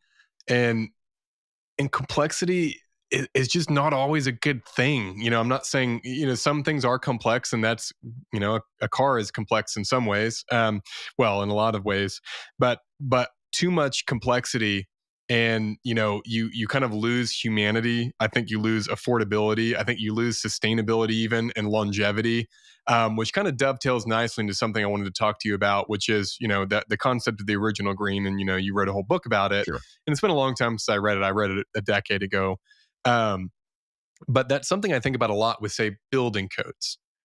Every 3 years they come out, and guess what happens? They get more complex, more rules to do. We just did a very simple example was, now our electrical has to have arc fault breakers behind the fridges, and whatever the heck that means. I'm not an electrical expert. Yeah. Whatever it means, I know it trips half the time. And you ask any electrician, and I got a call from our nearly $1 million house saying our fridge is going out. We lost all our food because we came back, we were gone, and people are mad. And I'm going, oh my gosh, I take responsibility even though I didn't run the wire. And then I find out the electrician's like, yeah, that happens a lot. The motor kicks on, trips it, but they're required by code. And of course, they cost more money. And this is a known problem if you ask any electrician, any homeowner. The homeowner wants to replace it back, but then the builder's afraid to because of liability. Plus, you got to put it in for. So all sorts of ways the complexity is counter to productivity and the actual true outcomes that we want. How many houses are actually kind of catching fire today because fridges, whatever. And sorry, getting back to my point, rambled there just a little bit about sustainability, because our current primary building method, which is stick framing, and I live in a 100-year-old stick frame house with a brick veneer on it, and it could go another 100 years if it was taken care of. And the reason is, even though it's stick frame, it's using these old growth 2x4s. The exterior sheathing is this one old growth 1x12 on the diagonal. Then it's brick veneer, and then on the interior, it's just lath and plaster. There's no insulation. Yeah. And so there's a simplicity to that. Water gets in the cavity, the wood holds up better, and it also dries out. The moment you introduce insulation, I'm not advocating for not introducing insulation. I'm just kind of pointing out. Suddenly it's, oh no, the water gets in and then gets trapped. And then it's, oh no, we need to air seal, because then you've got, moisture coming in, even if it's humidity. And then we've got these air sensitive materials like drywall. So we've got to keep our houses at a perfect, 50% or below moisture content, or we're going to have major mold issues. And we just keep doubling down. You can't cross-pollinate, and you can't, it just goes right down the list. I mean, of all the right. stuff. We just keep doubling down on the complexity. So it's high complexity with a highly vulnerable system, which is like the worst combination of like high complexity with a highly vulnerable system. In a you're not manufacturing homes or buildings in a plant like a car. You're doing it out in the open over 9 months to 12 months where it's raining and hundreds of people are involved. And I can't help but wonder, when it comes to sustainability, including many whose first language is not your first language. Yes. And you can't have oversight all the time, 24/7, because if you did, housing would be too expensive, and it already is too expensive. And so people are really obsessed with energy efficiency, and the codes are all obsessed with energy efficiency. And every 3 years they get more strict. That's just the way of the world. And I can't help but wonder, we figured out how to insulate our brick buildings and stuff like that. But like, how much better off would we be by just building a simple, uninsulated triple wide brick building? I'm not saying everywhere. I'm not saying in California or in Canada where it's super cold, but climate zone 3 and below, literally just building uninsulated brick buildings. And yeah, they might vary in temperature inside 10 degrees throughout the year, but there's a simplicity to them. They can be neglected for decades, of low maintenance, and still be fine. And how much better off we'd be, even from a carbon footprint standpoint, than the obsession over energy efficiency. Yeah. Well, in Huntsville years ago, I bought the back end of an attorney's office, and it had been a hardware store. And the back end was their warehouse, and it was triple wide brick and 2 stories, and so we made that our office, and didn't do anything to the walls at all. Now the windows had been in there for 100 years, and they were starting to rot, and so we replaced the sashes, but not the frames. The frames were fine. And we had, I don't have the utility bills anymore, but they were amazingly low for the volume of the building, and also the fact that there was no insulation between the inside brick and the outside brick. It was just a brick all the way through. And so, yeah, that's it reminds me of a time I was speaking, my first time to speak about the original green in England. It was at that time it was the Princess Foundation, and so it was over there. And one of the it was a symposium, and one of the speakers from England said, look at this building, look at the wall over here. That wall, you see, it's brick on the inside, and as you know from when you came in, it's brick on the outside. And he said, there is nothing between the brick on the inside and the brick on the outside than more brick. And he said, contrary to what you foreigners might think, it doesn't actually rain here all the time. And so what happens is when it starts raining, the water slowly starts seeping into the brick. But then when it quits raining, then it slowly starts drying out. And he said, in all the hundreds of years that this building has been here, we're not aware of a single time when the water got all the way to the inside surface before it started drying out again. And and he said, as a result of that, all of the flashings and reglets and the joints and such that you have in modern construction is it's just unnecessary. It just is it's a simple system that does many things well, over a very long period of time, as opposed to something that is. And here's the problem with complexity, and you touched on a minute ago. Complexity leads directly to fragility. Like for example, you can't open up a window or so we're told, in a building where there's where you have the multi-layer stud sandwiches that you might have 8 or 9 or 10 things in there, that if any one of those fails, then everything else starts to mold and mildew or fail in some way, and you have problems. And there are groups out there. Even if I could remember the name of this one group, I wouldn't say it because they'd probably sue me. But that they promote the idea of what they call the modern sandwich wall or whatever. I forget the exact term. And people that have challenged them on that, they literally take them to court and say, no, this is the best way of building. If you dare to debate us on this publicly, you're going to pay. But that's the whole narrative of the industrial development complex, is complexity is good. Because what it does, it spins off all sorts of other sub disciplines, and there's a lot more money involved. I mean, it just, I don't know.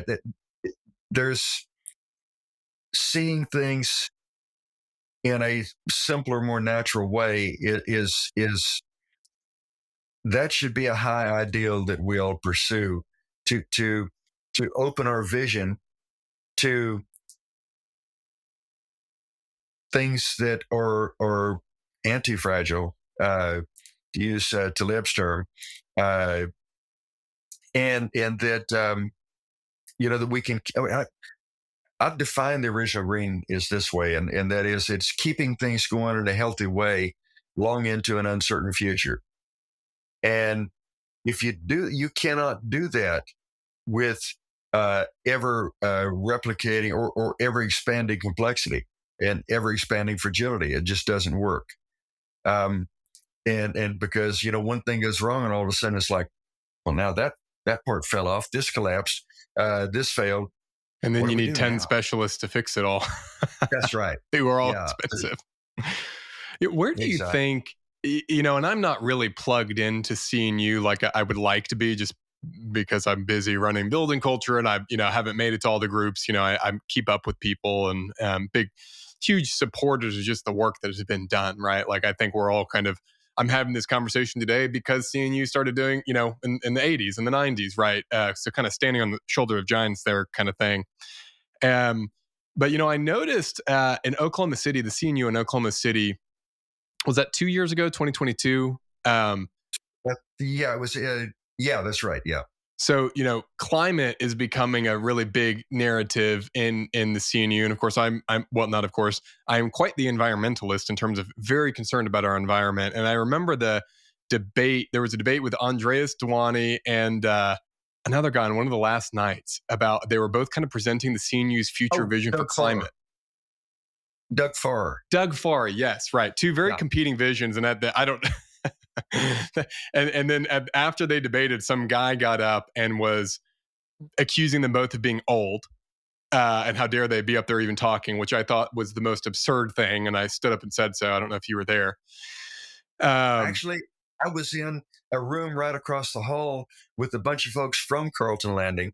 We were having our own little sidebar discussion and missed well, we got the first 15 minutes or so of the debate, and then we said, let's go talk about this. Got it. Okay. Well, that was probably I really resonated, and I can't really remember it very well now, but with Andreas's vision of it, which is really about being that idea of adaptability and simplicity, and kind of getting back to, in some ways, like first principles of new urbanism is building communities for people, that are there. I say they're simple. They're also really complex in like a Chuck Marohn way, like, because humans are complex.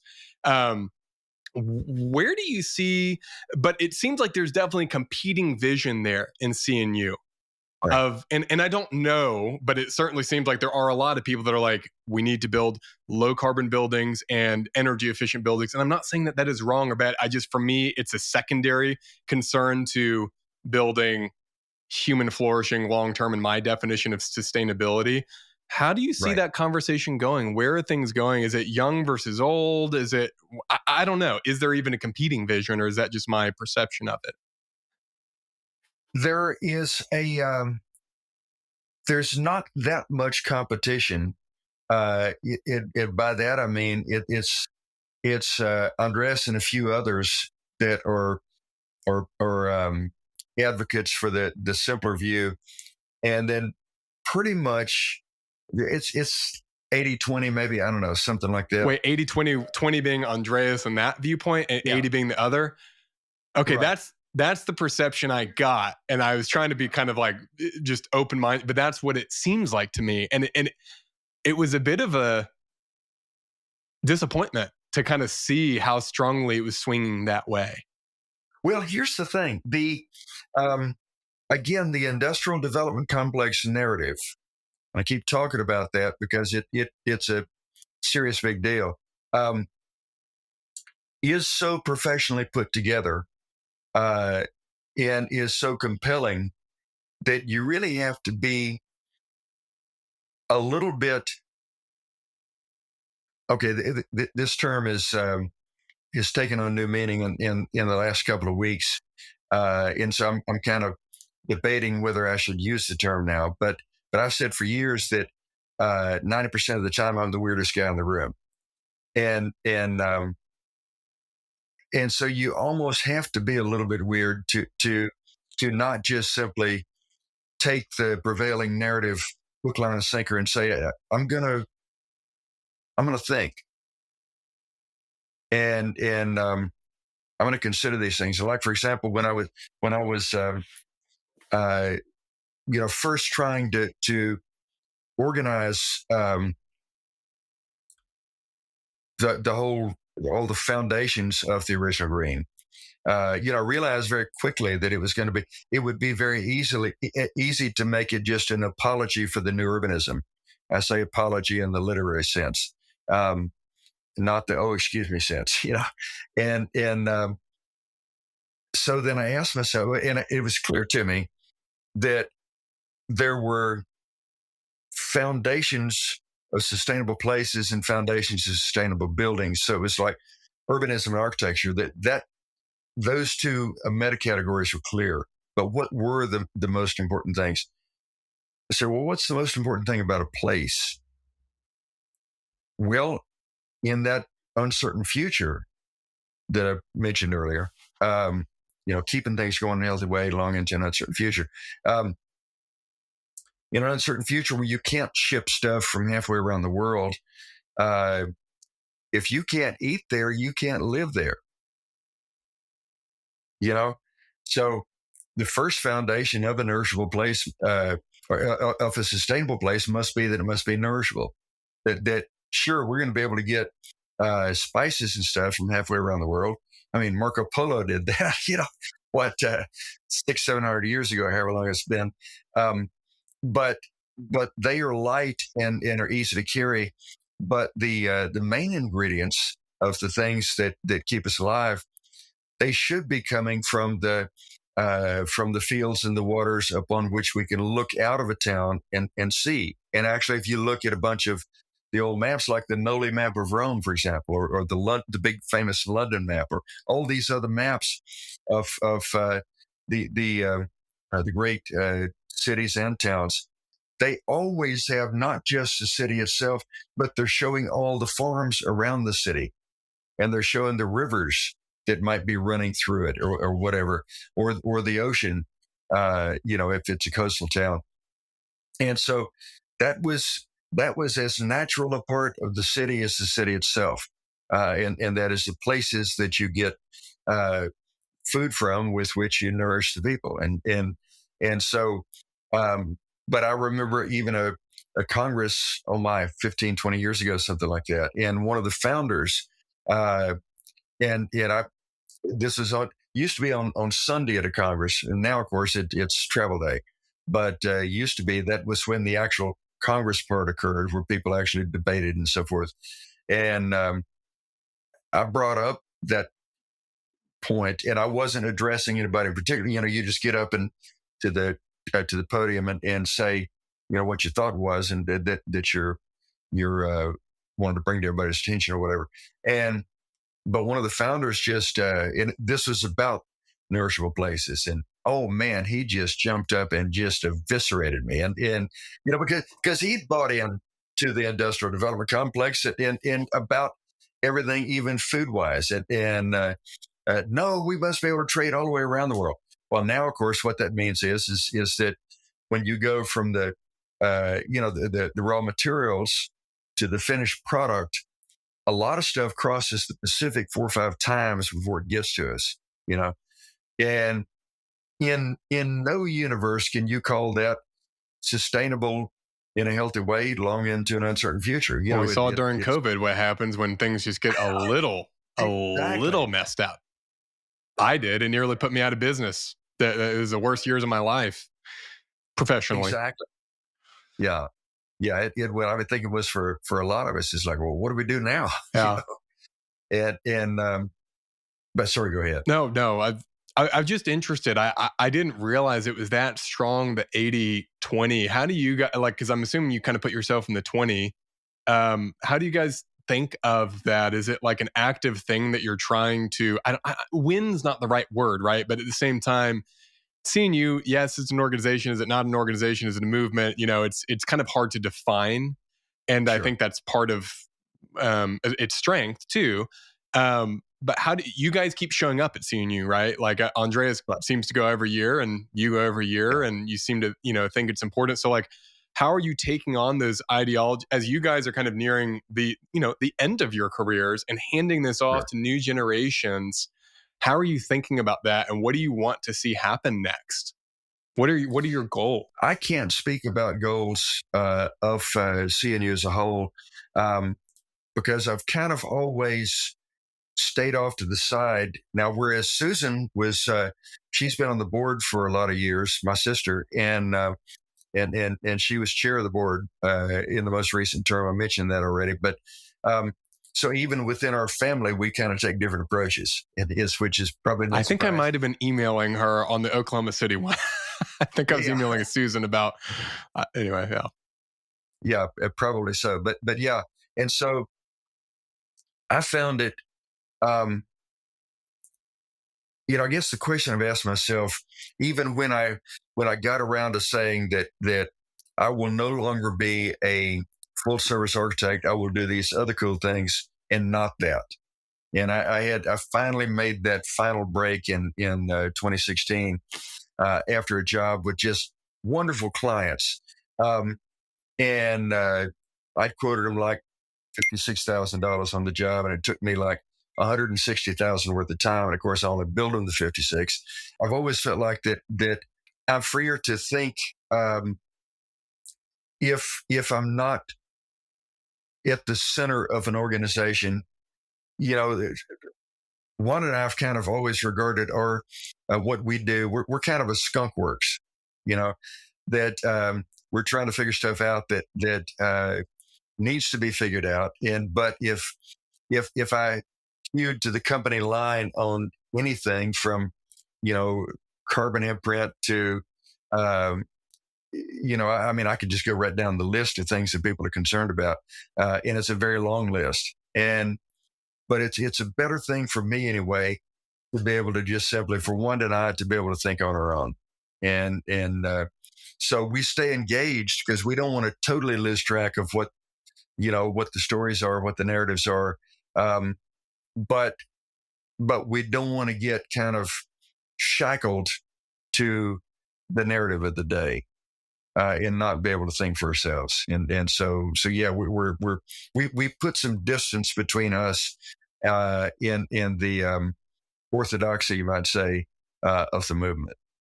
Got it. I understood. What do you see as kind of the new frontier of, outside of, say, seeing you, not talking about organization, but just next generation of people, me, what do you kind of see as, you guys have been doing this for 40, 50 years, kind of laying the groundwork, right? Like starting with Seaside, and have made a ton of progress. Like, what do you see as that next kind of big generational, because you even mentioned at the beginning, it was literally impossible / illegal at first. I remember, I don't think I'm misquoting this, but something about the alleys had to be called running lanes at Seaside to get them through, because of the legal situation. Like, what do you kind of see as the next 50 years? Well, I'll tell you what we're doing in the Guild, because I do have more of a hand in that.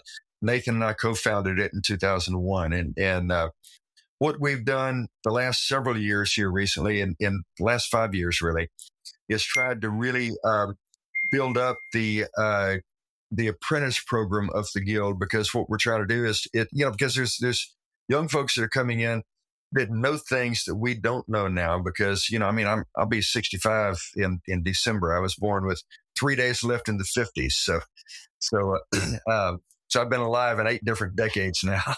And anyhow, but the thought is, they know some things we don't know, and then of course we know some things that would be good for them to know as well. And so um, that's something that I think we're doing a better job of in the Guild than CNU is doing as a whole. I think that Chuck Mouzon in Strong Towns are doing a wonderful job of bringing in a different cohort. I mean, if you look at Strong Towns Day, in the last couple of years, the median age of the crowd on Wednesday is probably 10, 15 years less than the median age of the crowd of the CNU members. And so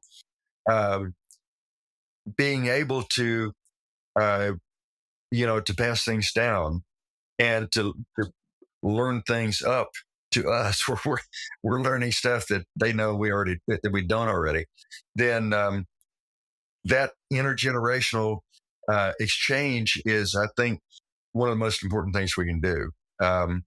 And it just it's huge, and so that's why I'm happy that we're having some success with it. That's great.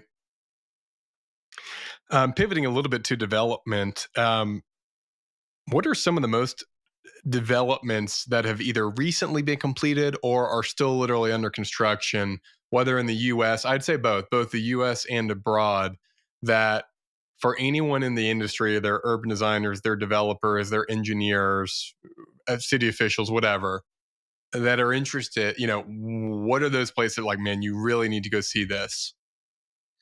I've mentioned some already. Obviously, Providence is one that a lot of people need to see because of it doing so many impossible things. And of course, Mahogany Bay, we've talked about that already, and the impossible things that they're doing there. I think that there's obviously Carlton Landing is doing a lot of things that are supposedly impossible, and they're actually making it happen. And then also another one, South Main in Colorado. Jed and Katie Selby are doing some amazing things there in terms of craft, that but more the kind of the art and craft side, as opposed to actually they're doing some amazing things with construction as well. But that's another must-see place. and those are some of the ones that really are kind of tops on my list of places that everyone should go and see. And there's I mean then there's all the old places, Seaside, Rosemary, Alice Beach, all of this on the Gulf Coast. You got your Carolinas places, Ion and Habersham, and then there's a lot of cool other places. But the one place that there's no great heroic projects there, but it is probably more of a uh, there's more of a culture of innovation there than any place I've ever seen by new urbanists. And that is, of all places, it's Northwest Arkansas. I can't even tell you a town. I mean, it's a lot of the towns in the state, it's Fayetteville and so forth. But I mean, there's no single city like where you can't say, well, you got to go see Seaside. It's like, well, go see Fayetteville. What do I see in Fayetteville? Because a lot of it is incremental development stuff. The incremental development people are stronger there than probably anywhere else in the country. Yeah, I know Matthew Petty and stuff are doing some pretty cool stuff there, just from even like a policy side and pre-approved plans and some really innovative stuff. And Allie, of course, is doing some amazing I'm super things. Impressed by her. Yeah, and of course, Ward Davis is. I mean, the list is long of people who are doing stuff there. If you want to talk about building culture as a term, which obviously that term means something to you, that is Northwest Arkansas is a great place to see a thriving building culture that may not mean exactly what it means to you, but it would enrich what that term means to you by going there and spending a few days. So, but it's unique in that way because it's not just one project. It's not like you can say, Alice Beach. That's an interesting point.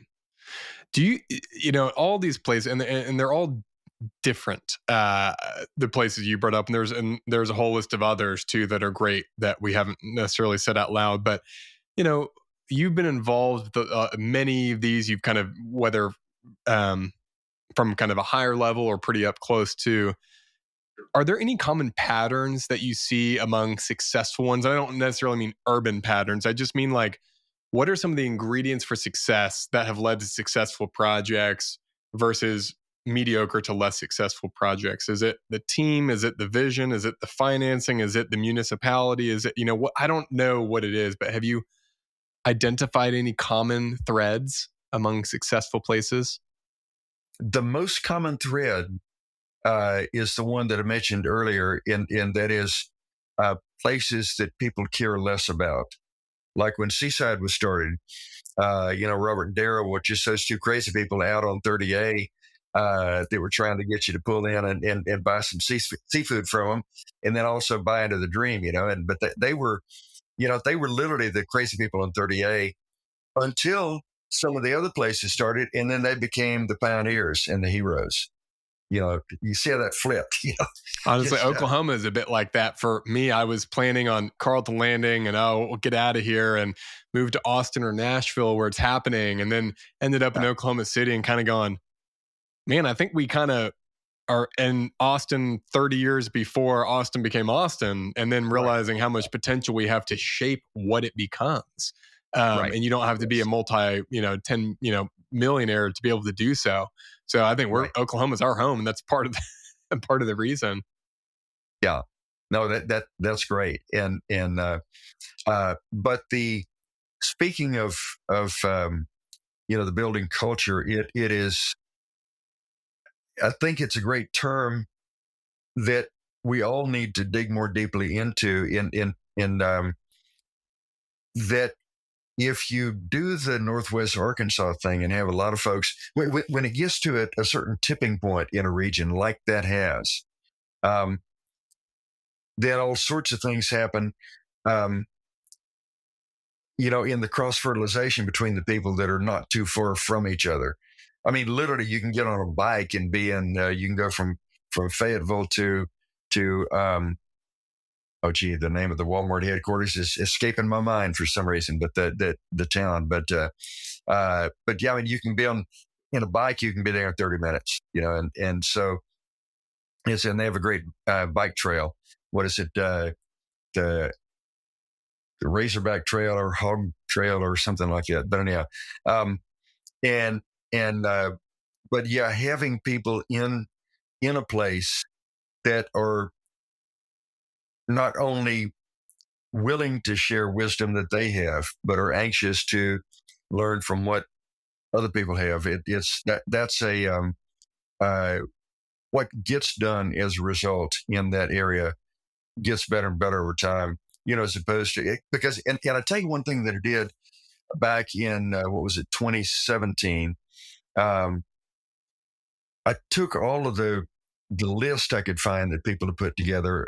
L.J. Auerbach was one that did it. Diane Dorney did another one. Hazel Boris, my other sister, did another one.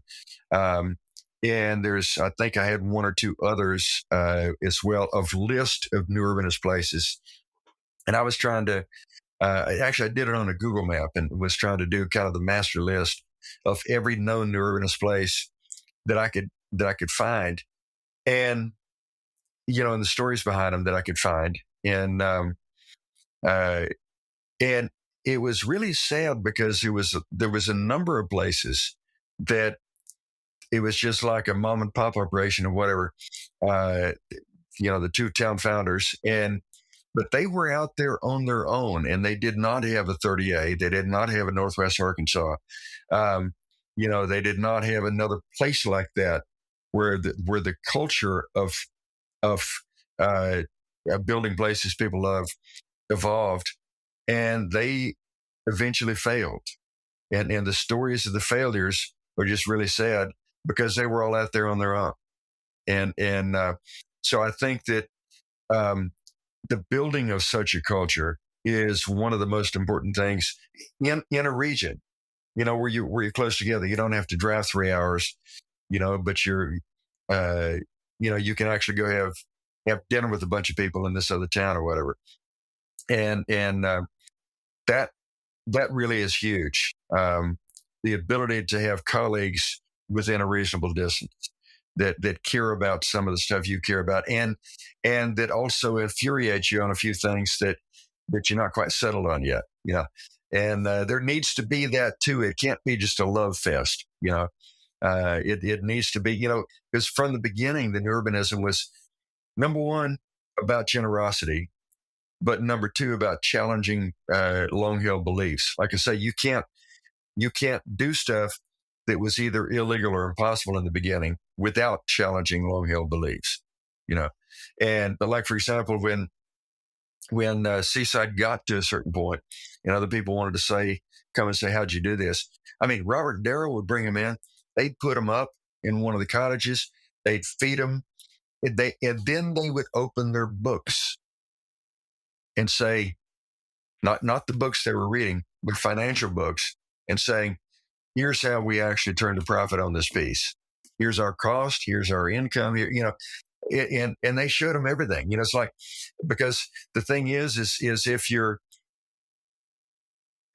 just the crazy person out there, you remain the crazy person as long as you hold everything close to the vest. But if you're generous and willing to share, then all of a sudden you go from, not all of a sudden, but over time, you go from being the crazy couple on 30A to being these internationally known heroes that started an entire movement by being generous.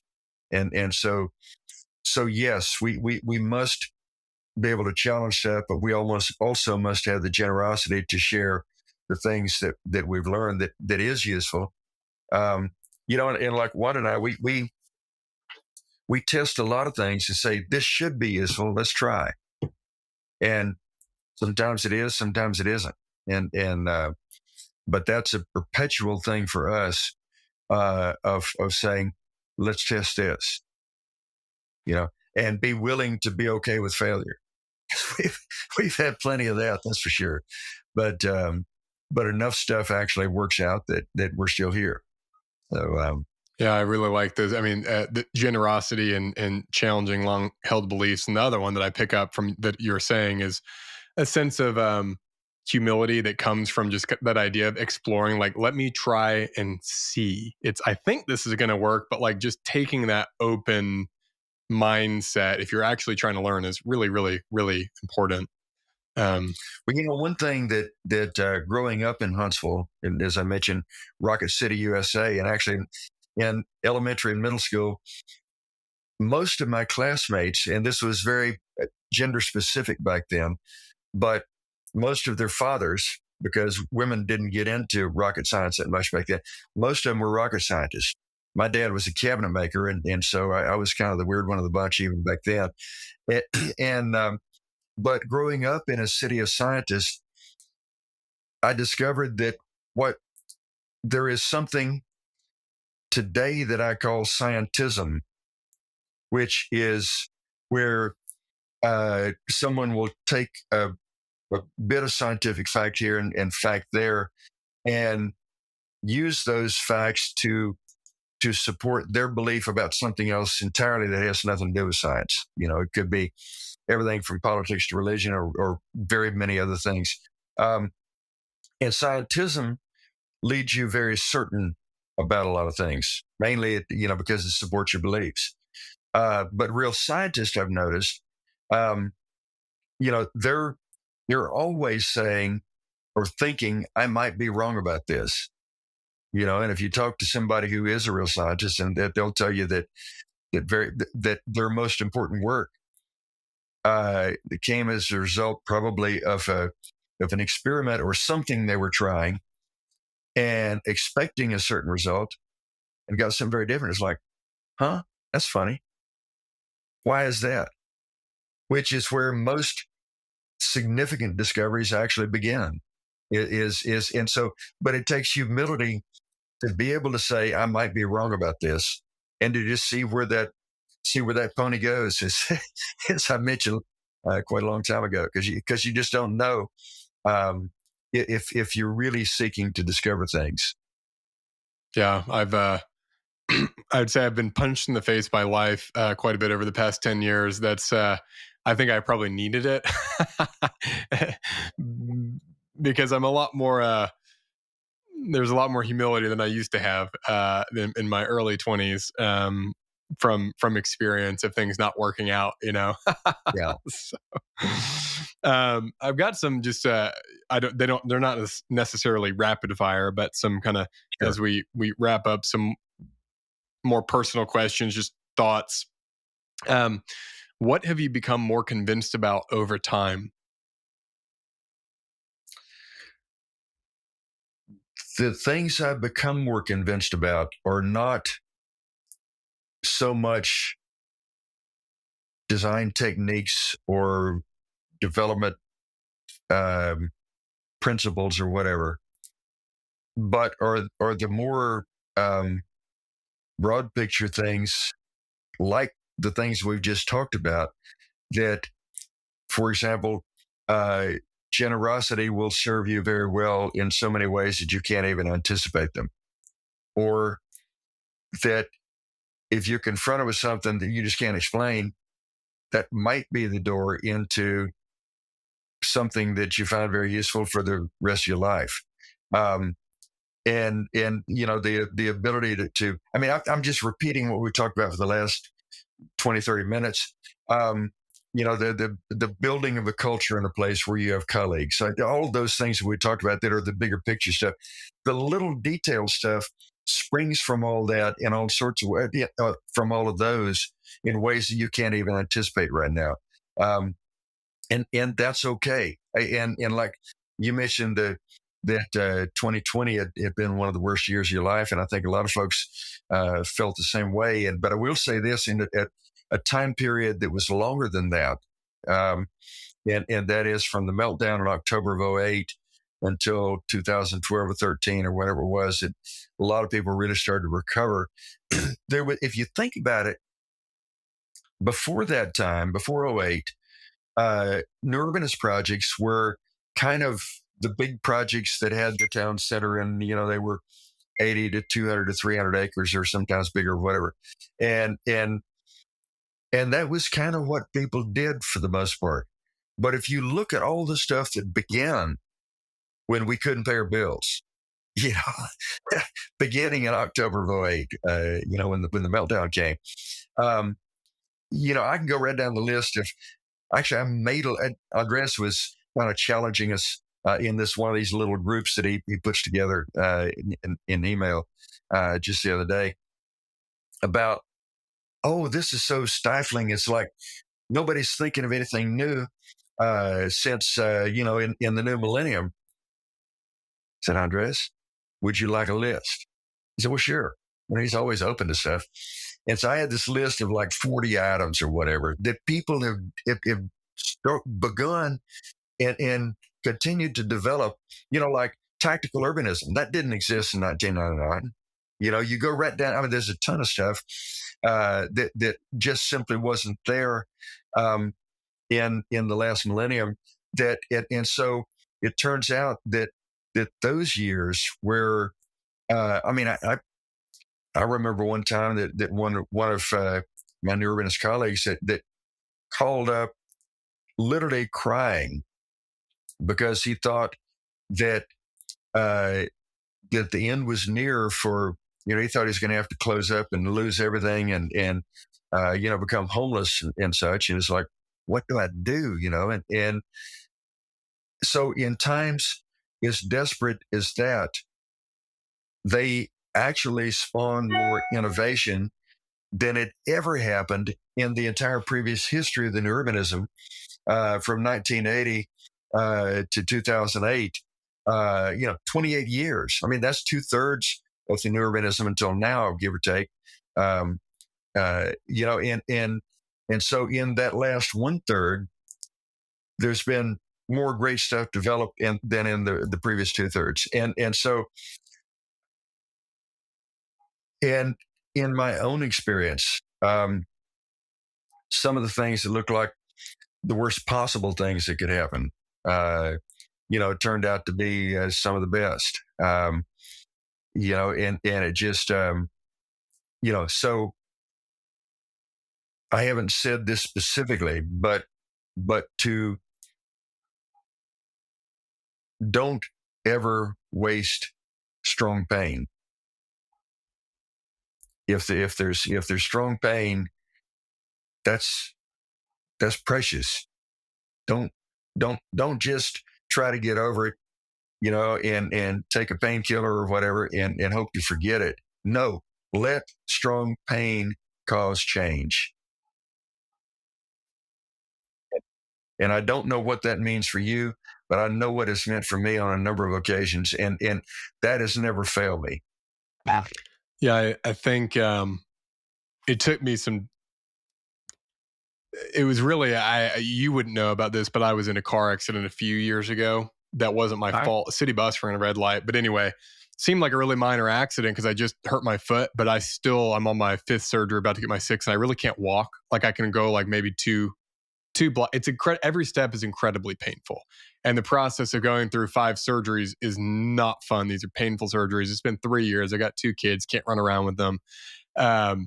But it really has, and I think it's been what I've been probably needing to learn for over a decade, but that idea, trying to like power through the pain versus like letting the suffering teach you something, Right. And this was one of those things I just couldn't power through, where you're like almost forced to change because there really isn't another option. It was either that or like, I don't know, just explode and rage and kill myself, and I'm whatever, so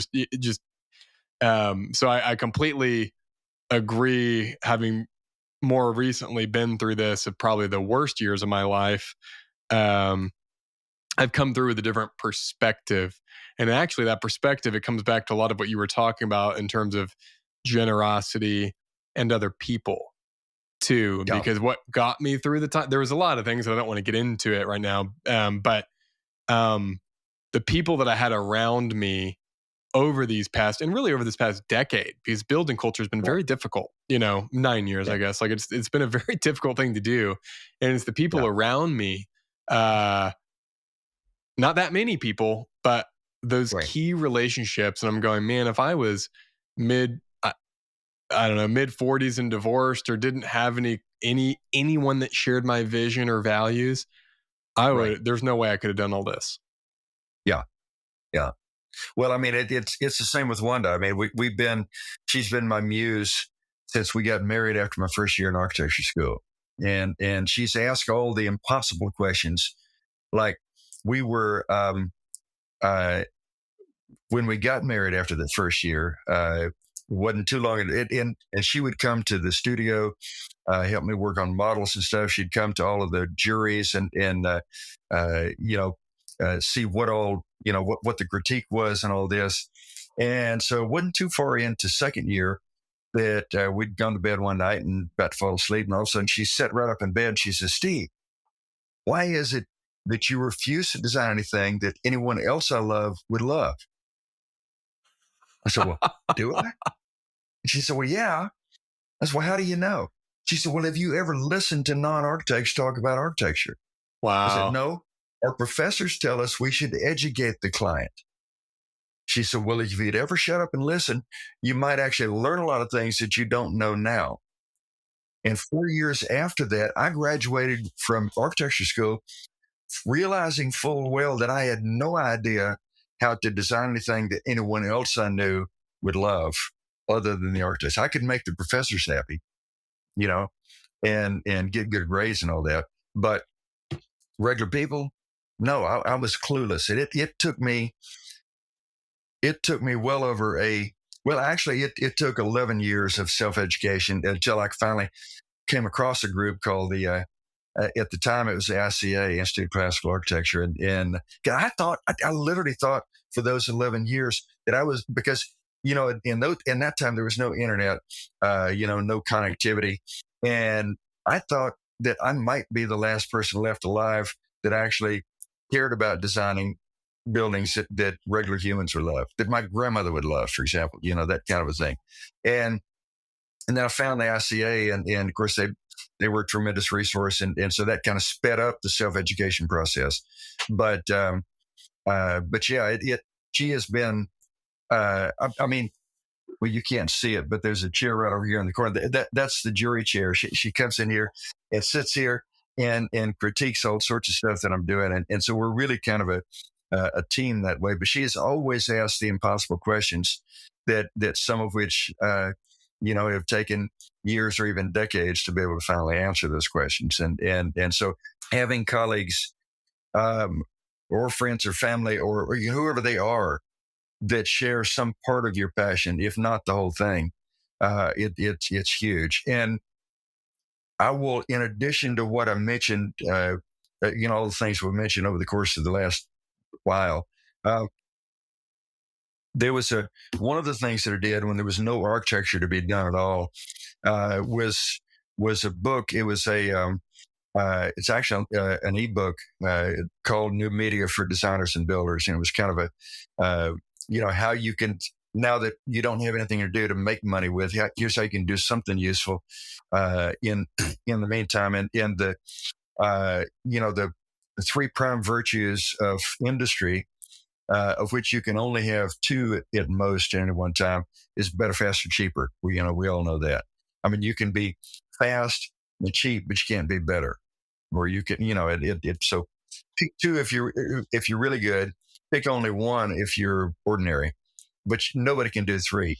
But the so the three prime virtues that I kind of settled on, of what we should be focused on, when we're trying to kind of reinvent ourselves, and like when the world's changing and we don't know where it's going, uh, was patience and generosity and connectedness. Of course, the generosity part we talked about already, but some of this stuff doesn't just pop out of the ground and overnight. It's not bamboo, growing 40 feet in a week or whatever. But the building culture in a place, your colleagues that share some of the same passions. I really think that's just different words of saying some of the same things we've been saying for this whole podcast so far. But anyhow, it's helpful to have different ways of framing a similar idea or the same idea, because it opens doors into what somebody called a philosopher, I forget who it was, but they talk about doors into the adjacent possible. Like Charles Babbage in the mid 1800s essentially invented the modern computer, but because there was no electricity then, he couldn't open a door into the adjacent possible. Every door he opened was into the adjacent impossible. So it was 100 years later before IBM and some of the other early pioneers actually kind of rediscovered him as, oh my goodness, what if we do this and this and that? Oh wow, look what we can do now. And but yeah, so that idea of the colleagues that are accessible to you, that's the connectedness that can make a whole lot of stuff serve you well over time, if you're patient enough to actually, hang in there. I think that's a great way to end the conversation. How can people best follow you and keep up with what you're doing? I know you're obviously on X, Twitter. Yeah, I'm definitely on X. I've just joined one called Blue Sky, that is very similar to X in look and feel, and but you don't have. I haven't seen much in the way of politics on there. I haven't seen much in the way of, just screaming matches and that sort of thing. Of course, I've only been on it for just a few days. So, but I'm starting to think about trying to put stuff there. I'm starting to put a little bit of stuff onto Threads, and also onto Instagram. But the kind of the mothership, if you will, is originalgreen.org, and that's a site that I've been working on the site since 2008. So what's that? 16 years, something like that. But yeah, there's a lot of it's heavy on usefulness, or at least it tries to be, which means there's a lot of content that hopefully some people will say, hey, I can do something with that. Well, great. Steve, thanks so much for coming on, and I really admire all the work that you've done over the years, and look forward to seeing you again, hopefully at a CNU or somewhere. Yes, looking forward to it. If you've been enjoying this podcast, please like, subscribe, and share with your friends. And if you're listening on Apple or Spotify, please leave us a 5-star review and take a screenshot, send it to playbook@buildingculture.com. And when we reach 100 reviews, I'm going to send out 10 building culture hats, like up there behind my head if you're watching video, and I'll send it to your house. Thanks so much for listening, and catch you on the next episode.